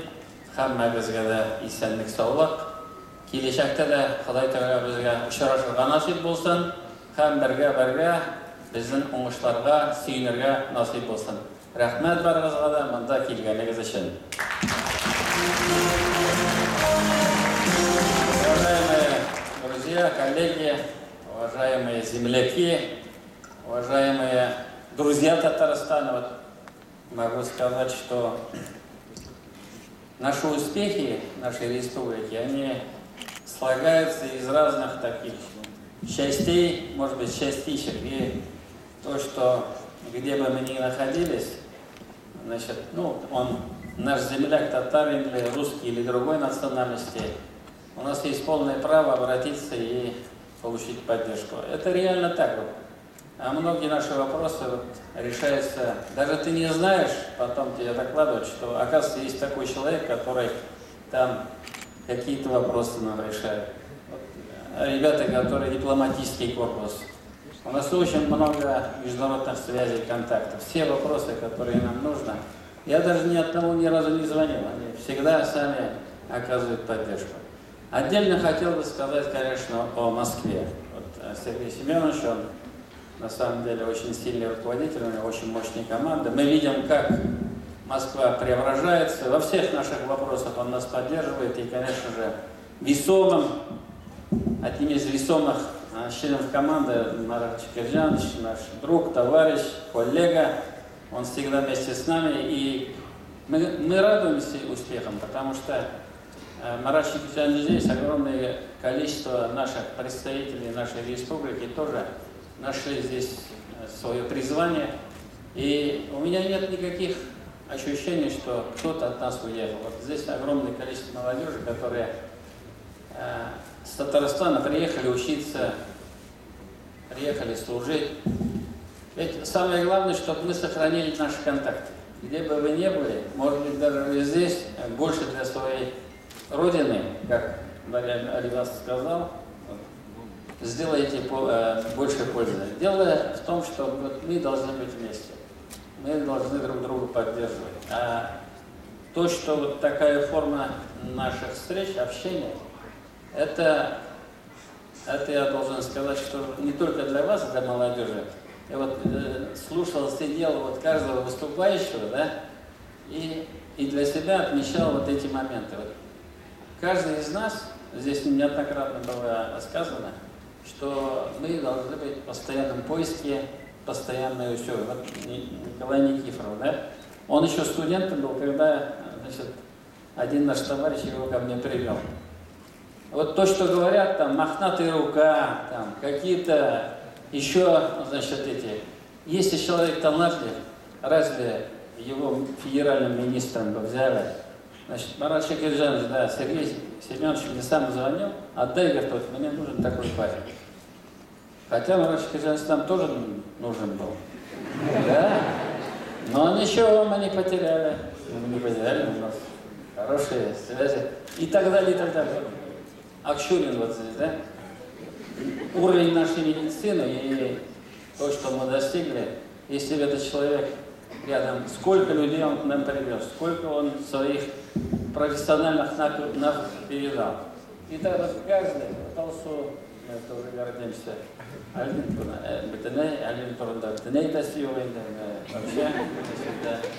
и так далее. Вот наш друг Кулис, он не татарин еще, да? Вокруг Татарстана в любом мероприятии. И вот я смотрю, куда бы мы ни обратились, всегда мы находим полную поддержку. Вот, наверное, мы все-таки умеем вот эти контакты, разные наши форумы, особенно наш Сабантуй. Он нас объединяет. Вот я сюда пришел, и столько людей повстречал, со столькими людьми пообщался. Я пришел, и вот зашли там 10 или 12 борцов, там все чемпионы, все. Я даже не знал, да.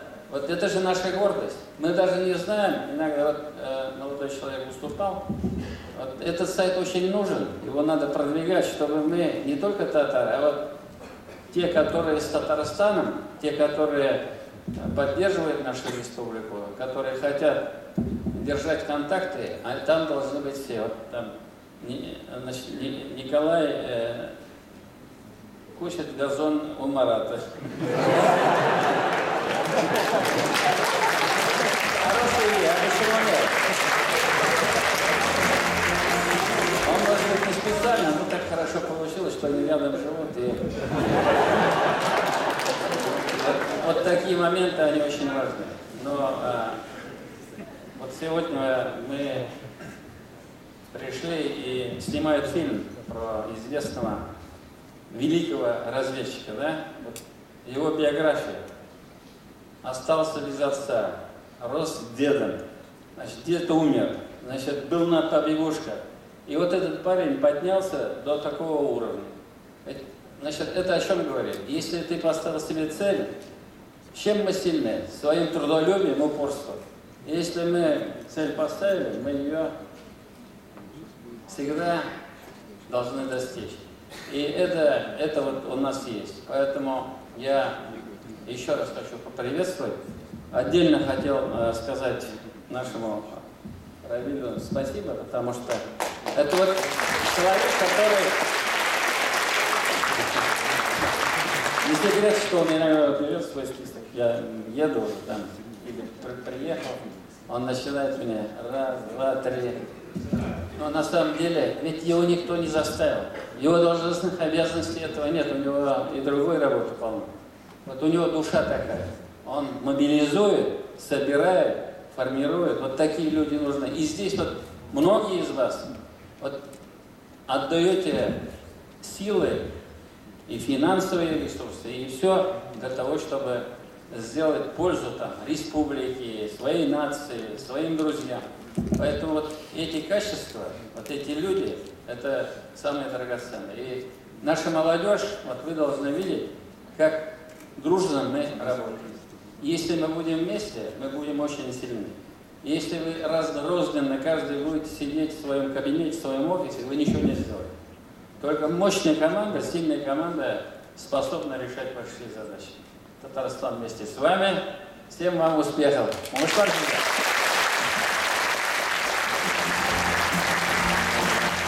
Рустам Григорьевич. Мы благодарим всех выступавших за интересные рассказы. Ну что ж, а сейчас предлагаем перейти к вашим вопросам. Дорогие друзья, не стесняйтесь, у нас в зале будет микрофон, и любой желающий может задать вопрос любому спикеру. Поэтому, пожалуйста, приготовьте ваши вопросы и начнем.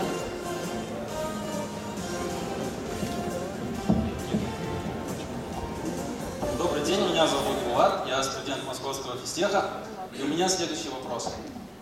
Татарстан, безусловно, инвестиционно привлекательная республика. А можно ли назвать татарский язык также инвестиционно привлекательным? Вот английский язык молодежь учит, потому что видит в этом много пользы для себя и перспективу. Рустам Нургалиевич, как сделать татарский язык востребованным брендом, чтобы он активно использовался не только в качестве бытового. Ягни анадыр безне ничек ахамиятын һәм файдасын үстерергә. Но глобализация, конечно, убивает много от того, что с одной стороны это прогресс, с другой стороны каждый день там столько-то языков мы теряем, культуры, это очень страшно и опасно. Я тоже сопереживаю то, что мы должны найти, во-первых, хорошие современные методы обучения языка. Вот самая большая проблема, мы пока не очень эффективно этот момент решаем. Второе дело – правоприменение. Правоприменение вот от тебя, от меня зависит. Эгерда без үзебез татарча сөйләшмәй языке, ул тел бер шәкерт. Третье, конечно, это государственный язык республики, и мы в делопроизводстве должны, конечно, это использовать. Какие еще есть возможности? Вот вы, молодежь, более прогрессивны, вы нам подсказываете, вот то, что тебя беспокоит, сильно борщит рано мини дабыш. Ул күп кешеләрне борчый. Менә бу тормышта телне каядыр куллану, саклау ул бик авыр мәсьәлә. Шуңа күрә без әгәрдә күбрәк очрашып, бергә татарча аралашса, диндер, она татарский, что такое татарский язык? Я могу спокойно с казахом, с узбеком, даже с турком, крымским татарином, киргизом найти общий язык без переводчика, даже если он русский не знает. Был такой случай, я был в Харбине, Рогозин возглавлял делегацию, и были губернаторы, значит, китайские, и мы были. Значит, ну, с английским молодежь Китая, они дружат, а взрослые не очень, начальники учат пока только. И надо как-то общаться, переводчика не было. Стензиальный уйгурский, вот уйгур губернатор, я его знал. Мы с ним спокойно, он на уйгурском, я на татарском. Общаемся, все на нас удивленно смотрят. Разве это плохо, если мы знаем вот этот язык, основа, да? Вы за 3 месяца выучите любой узбекский или казахский или турецкий язык. Никаких, если у тебя база татарский есть, разве это плохо? Это хорошо. Поэтому мы должны эти вещи говорить, потому что ты в жизни не знаешь, мне это не пригодится. Может быть, вот тебе и это пригодится. И в нужный момент, если ты 3 слова на этом языке скажешь, у тебя будет другая судьба и другая ситуация. Шуңа күрә телне өйрәнергә кирәк. Мен сезнең белән риза.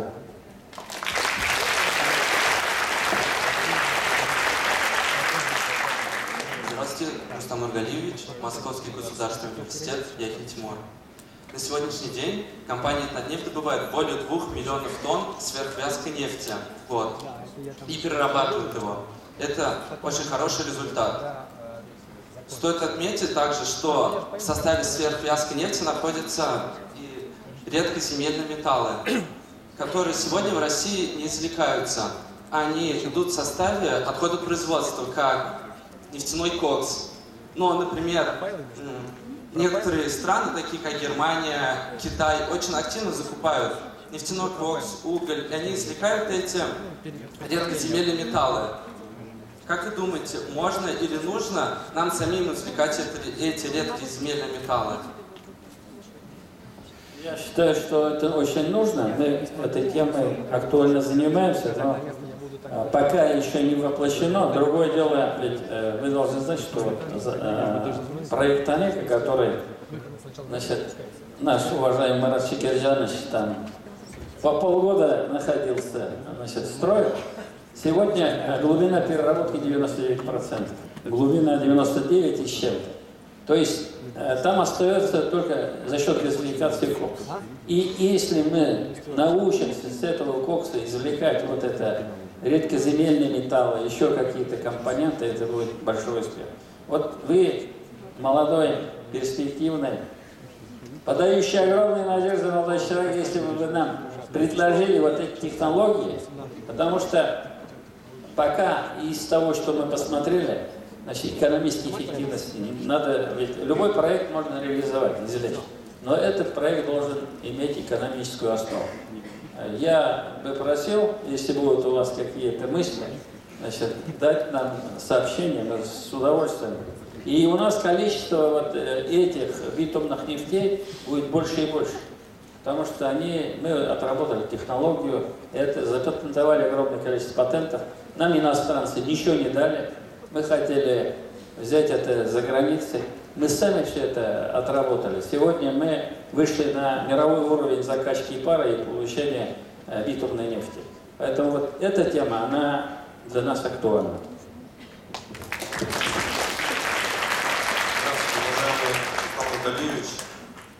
Я младший сержант Алексей Факеев с города Нижнекамской Республики Татарстан. Сейчас прохожу военную службу по контракту в роте почетного караула Преображенского полка. В этом году на параде 9 мая выносил Знамя Победы на Красной площади. Хотелось бы задать вам следующий вопрос. Знамя Победы! Аплодисменты нашему земляку! Не каждому Знамя Победы выиграть. Более 10 лет Республика Татарстан находится на передовых позициях по вопросам призыва. Как это достигается? Нет, это правда, это большой успех. Ведь по большому счету я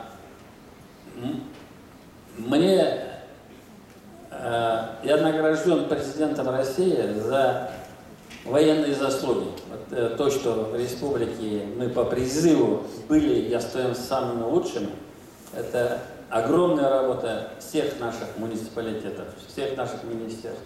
Мы с каждым призывником, вы сами это, наверное, чувствуете, у нас всегда постоянные эти. Только вот такая, у нас подшефные воинские части, мы вот там на атомную подводную лодку, вот это. Телефоны, да. Это такой этот есть. Я историю интересно расскажу. Здесь каждый коллега что-то интересное рассказывает. Муратов, первый вице-премьер, курирует, значит, все эти призывные дела тогда. И заместитель министра обороны, и они там удивленно тоже, вот как все-таки вы, значит, дали согласие на то, чтобы каждому призывнику мобильный телефон. Значит, Муратов сказал, что он пришел, и вы ему сразу подписали. Я говорю, слава Богу, он пришел, попросил мобильный, а если ноутбук бы попросил, чтобы я делал. Поэтому это вот такая системная работа. Везде, ведь нам очень важно, чтобы вот вы, молодежь, значит, были успешными. Ведь после армии мы получаем, мощный потенциал. Поэтому мы хотим с вами сохранить наши отношения, чтобы вы вернулись и дальше уже служили родному Татарстану. Успехов вам!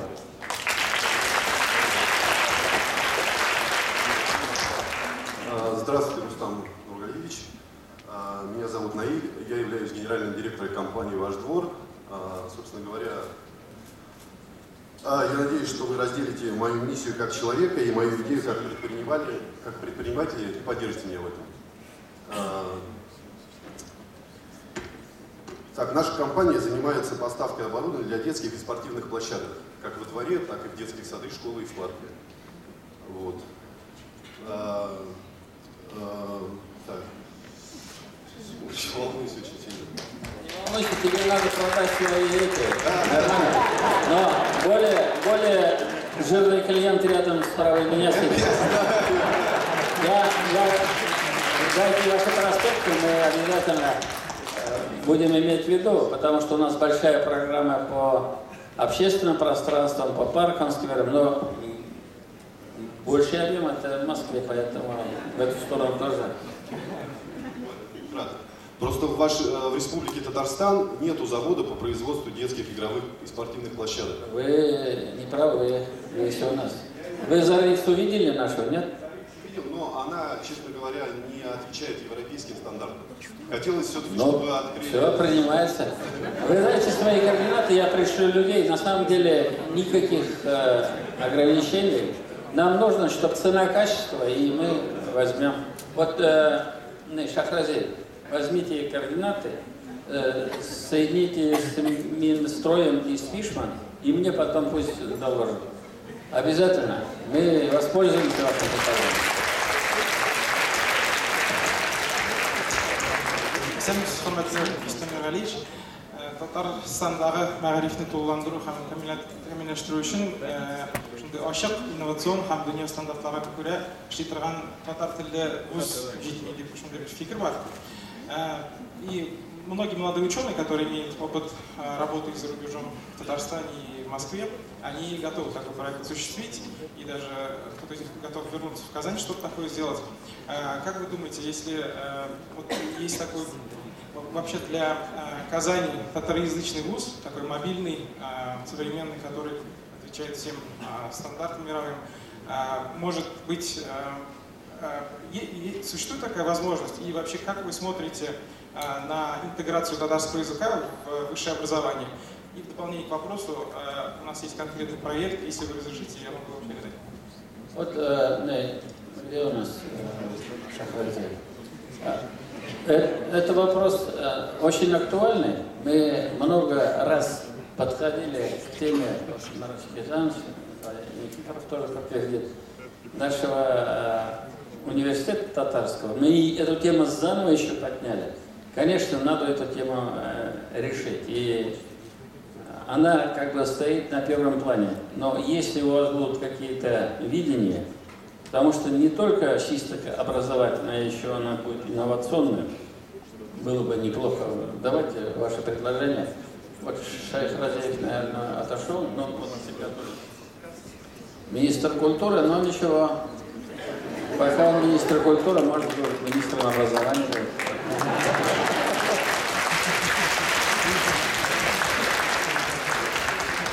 Добрый день, уважаемые спикеры.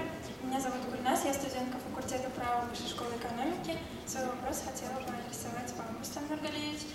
В недавнее время в интернете распространилась информация о том, что после выборов президента России в 2018 году планируется сокращение числа субъектов Российской Федерации путем объединения нескольких. А именно планируется объединение нескольких субъектов Поволжья со столицей в Казани. Так вот, хотелось бы узнать, насколько данная информация достоверна. Я это от вас слышал. Мы ни с кем объединяться пока не планировали. А? Как? Нет, надо потеплее воду нам где-нибудь. Если будет потеплее вода, мы готовы присоединиться. Я думаю, что это вопрос государственного устройства. Официально никаких обсуждений не было. Это может быть желание кое-кого. Да, субъекты у нас объединяются, это есть, проводится референдум, такая процедура есть, но в части нашего округа каких-либо действий, шагов пока нет. Ну и у нас особого желания нет. Нам 68 тысяч квадратных километров хватает.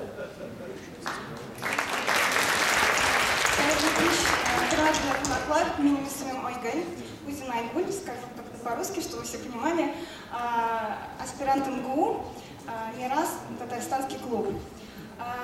Рустам Нургалиевич, вот по данным Татинформ от октября, китайские и японские наши партнеры хотят инвестировать в сельское хозяйство в Татарстане.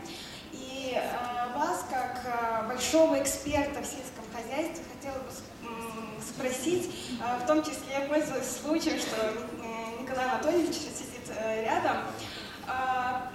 Вопрос в том, рассматривается ли создание единой информационной платформы, где бы объединились данные о всех сельскохозяйственных аграриях.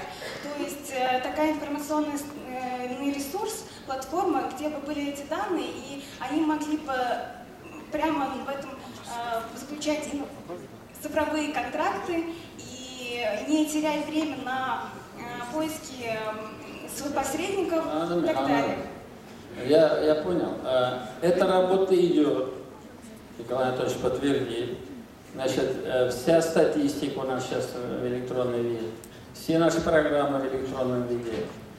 Конечно же, нужны программные продукты. Ведь вопрос не только его в электронном виде перевести, а чтобы его еще можно было с пользой использовать. Почему вот большие даты, да?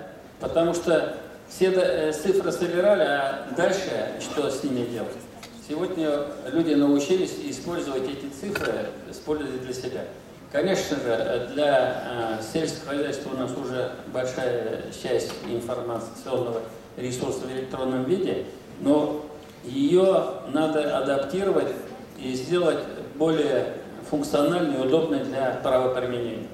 Если у вас есть какие-то предложения, вот Николай Анатольевич здесь, грант какой-то выпишет, Иннополис у нас есть, мы вас приглашаем в наш Иннополис, квартиру дадим.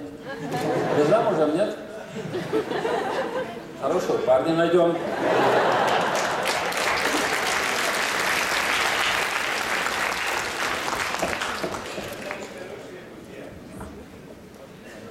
Уважаемый Рустам Нургалиевич, уважаемый президиум, я курсант 5-го курса Рязанского десантного училища, меня зовут Нариман Сваровский. Рустам Нургалиевич, вы, наверное, помните, я к вам в прошлом году обратился с просьбой помочь кадетской школе, Черемшанской кадетской школе, выделение денежных средств. Я помню тебя, ты в форме был тогда. Так точно. В этом году кадетскую школу открыли, благодаря вам, благодаря полномочному представителю президента. Еще какую-то сумму на мебель или еще писали, как раз это тоже решает. Рустам говорит, как раз благодаря вот этому форуму мне удалось встретиться с Гульнас Мануровной, которая выделила денежные средства для приобретения мебели. Но, к сожалению, сейчас имеется проблема со столовой и строительством спортивного зала. Как будто вот готовят место, когда выйдет в отставку, быть директором кадетской школы. Вы письмо направите, мы рассмотрим. Молодец, что ты вот так, находясь в Казани, беспокоишься за своих земляков. Молодец. Рустам Нургалиевич, Самисес. Меня зовут Ильнар. В свое время закончил здесь МГУ, в этом году вернулся в республику, поступил в КФУ, продолжая обучение. Собственно, вопрос тоже связан с обучением, с образованием. Как правило, из КФУ в МГУ уходили, но из МГУ в КФУ. Сильно, да? Рейтинг нашего, вот, где Николай Анатольевич учился, рейтинг поднимается. А он, между прочим, ты наблюдательный совет, а я попечительский совет. Да, вот, собственно, небольшая предыстория. У нас в республике действует ряд образовательных учреждений, которые работают по следующим принципам. Это разделение по гендерному признаку, мальчики, девочки, обучающиеся живут и учатся в одном здании, и изучение нескольких иностранных языков. Собственно, вопрос, как вы относитесь к такому роду обучения, и есть ли возможность поддержки правительства, более сильной поддержки правительства такого рода образовательных учреждений? Вы имеете в виду лицей, которые мы...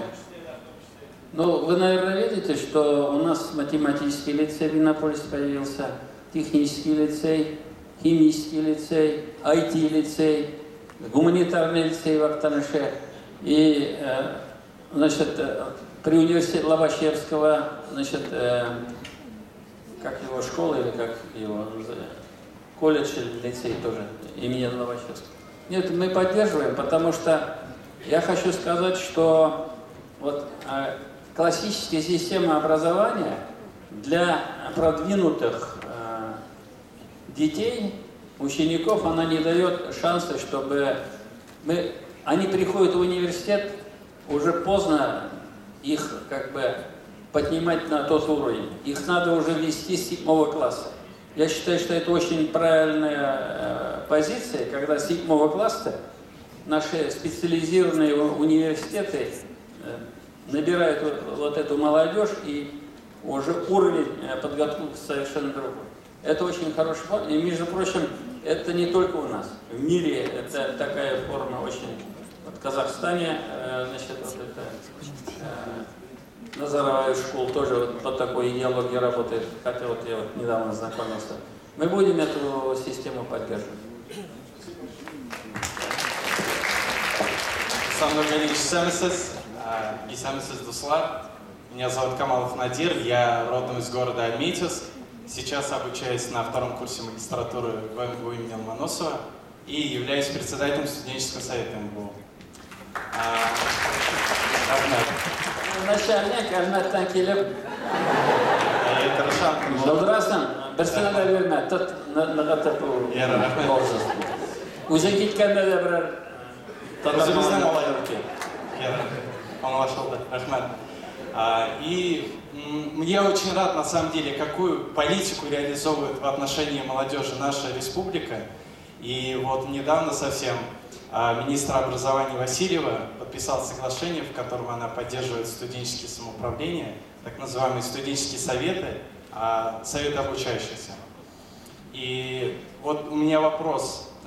Каким образом у нас республика в дальнейшем перспективе планирует реализовывать и поддерживать проекты студенческих самоуправлений? И вот параллельно с вопросом у меня предложение. А давайте мы проведем в Казани, в самом молодежном городе страны, первый всероссийский полномасштабный форум, слет председателей студенческих советов. Значит, давай так. На первую часть вопроса мне сложно ответить, ты умнее меня, потому что, чтобы не оказаться в сложной ситуации. По второй части, вот Леонов, наш министр, здесь. Значит, ваши предложения принимаются. Мы готовы такой форум принять, организовать. И там можно выработать уж концепцию, как все это будет реализовываться. Потому что вы это лучше знаете. Сегодня нам очень важно вовлекать во все наши процессы. Не только мы, вообще общественные пространства, для того, общественные слушания проводят. А если мы еще студентов вовлечем во все эти процессы, будет очень хорошо. Поэтому мы ваше предложение принимаем. Рахман.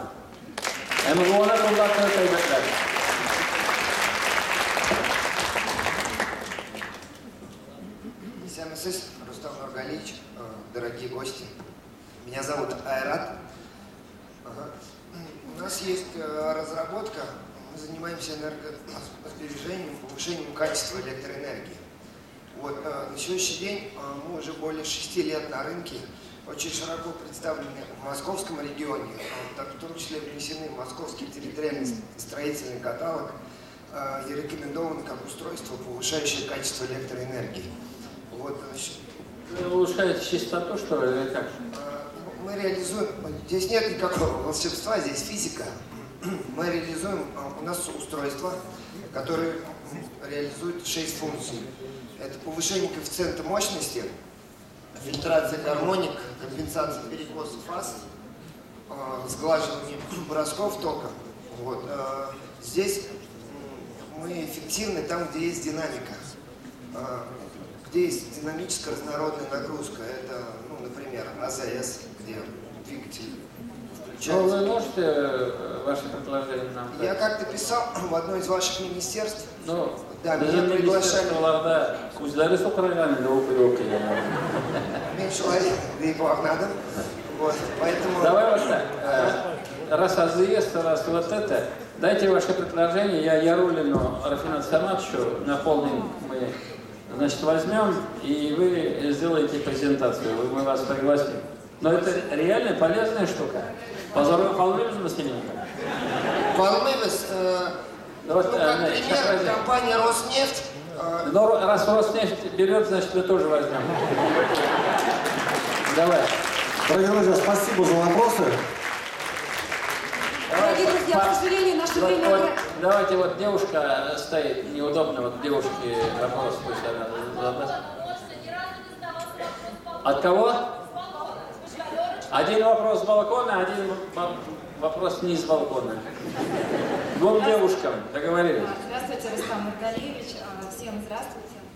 Ребята, я прошу прощения. Вот Ахмед здесь, да? Вы, ребята, я извиняюсь, просто по времени, значит, здесь люди все такие важные, поэтому вы напишите, я обязательно все ваши вопросы рассмотрю, если надо, в поручение, значит, обязательно мы очень внимательно к вашим пожеланиям отнесемся. Пожалуйста. Галиева Римма, я из Москвы, X5 Retail Group, старший бухгалтер. Мне нравится приезжать в Татарстан, я очень полюбила Казань. Прекрасный город с богатой культурой, историей, многонациональный. Так приятно погулять по набережной, услышать свой родной татарский язык, родные татарские песни. Я бы рассматривала вариант переезда в Татарстан, на родину своих предков.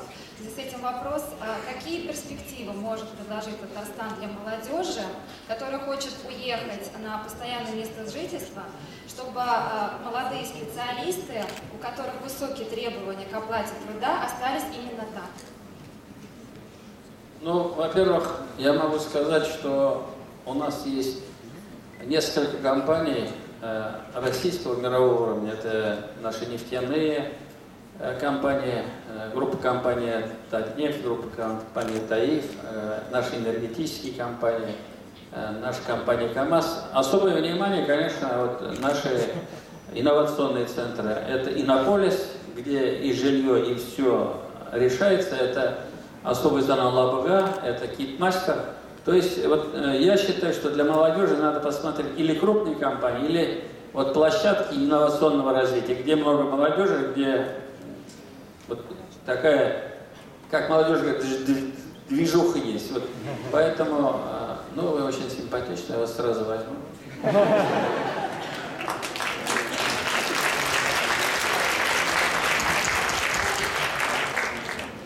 Пожалуйста, вопрос с балкона. Не прыгай оттуда, только скажи.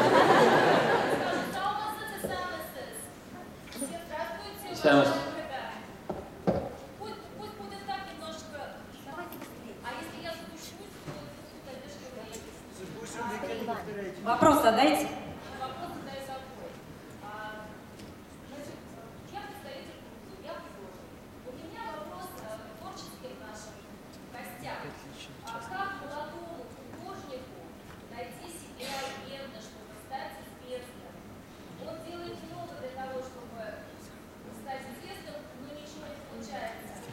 Я думаю, что это вопрос Николая Никифорова. Пожалуйста, пусть он говорит. Никак нет, я думаю, это вопрос к нашим уважаемым представителям культуры. Нужен личный совет.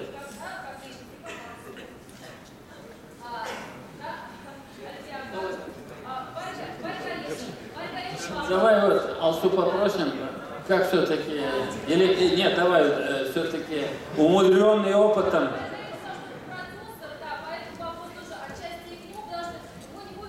Давайте я вам отвечу. Хорошего агента найти невозможно, потому что нельзя найти сейчас даже плохого агента. Этому у нас не обучают. У нас, к сожалению, нет основы для этой профессии в стране. Я думаю, что это профессия, которая широко распространена сейчас в мире не только для развития экономики, но и для развития науки и для развития, естественно, культуры. К сожалению, агентов, профессиональных агентов, очень мало в стране.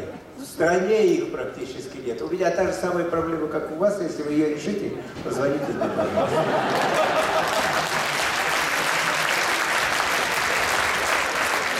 Спасибо большое.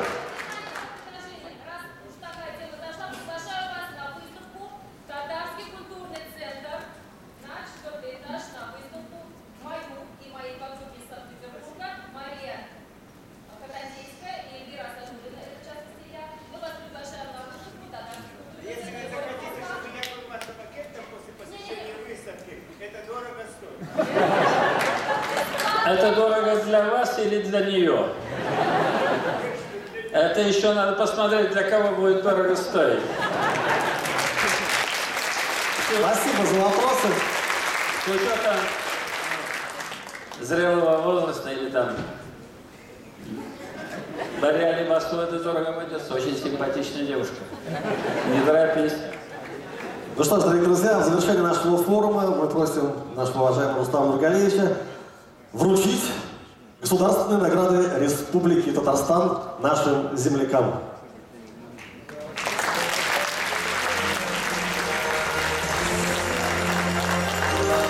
За значительный вклад в развитие культуры и музыкального искусства, многолетнюю плодотворную творческую деятельность орденом Дуслык награждается народный артист России и Татарстана Ринат Исламович Ибрагимов.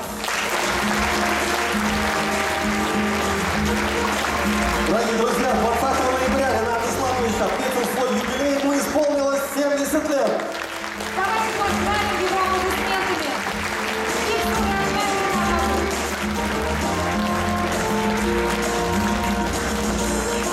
За вклад в развитие музыкального искусства и плодотворную творческую деятельность почетное звание «Заслуженный артист Республики Татарстан» присваивается эстрадной певице, актрисе Малике Махмудовне Разаковой.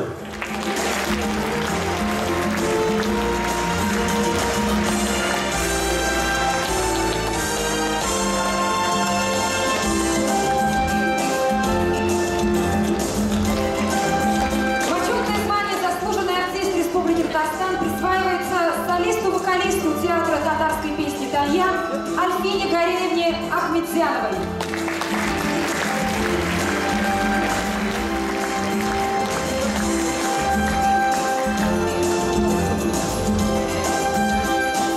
За активную работу по воспитанию подрастающего поколения, большой вклад в сохранение духовно-нравственных, культурных ценностей, укрепление межнациональной дружбы и согласия, объявить благодарность президента Республики Татарстан помощнику министра иностранных дел Российской Федерации Константину Олеговичу Колпакову.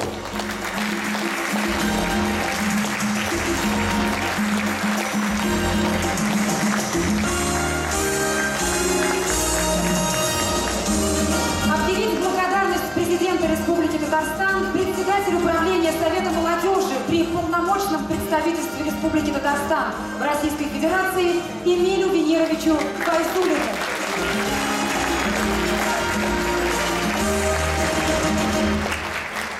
Объявить благодарность правительству Республики Татарстан директору делового клуба «Синергия» Руслану Фаргатовичу Галимзянову.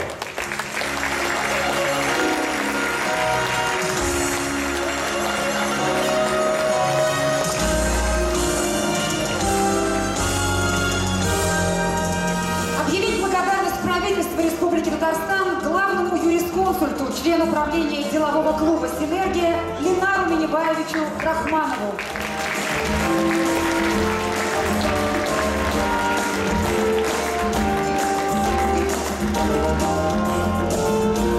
Спасибо, Рустам Нургалиевич.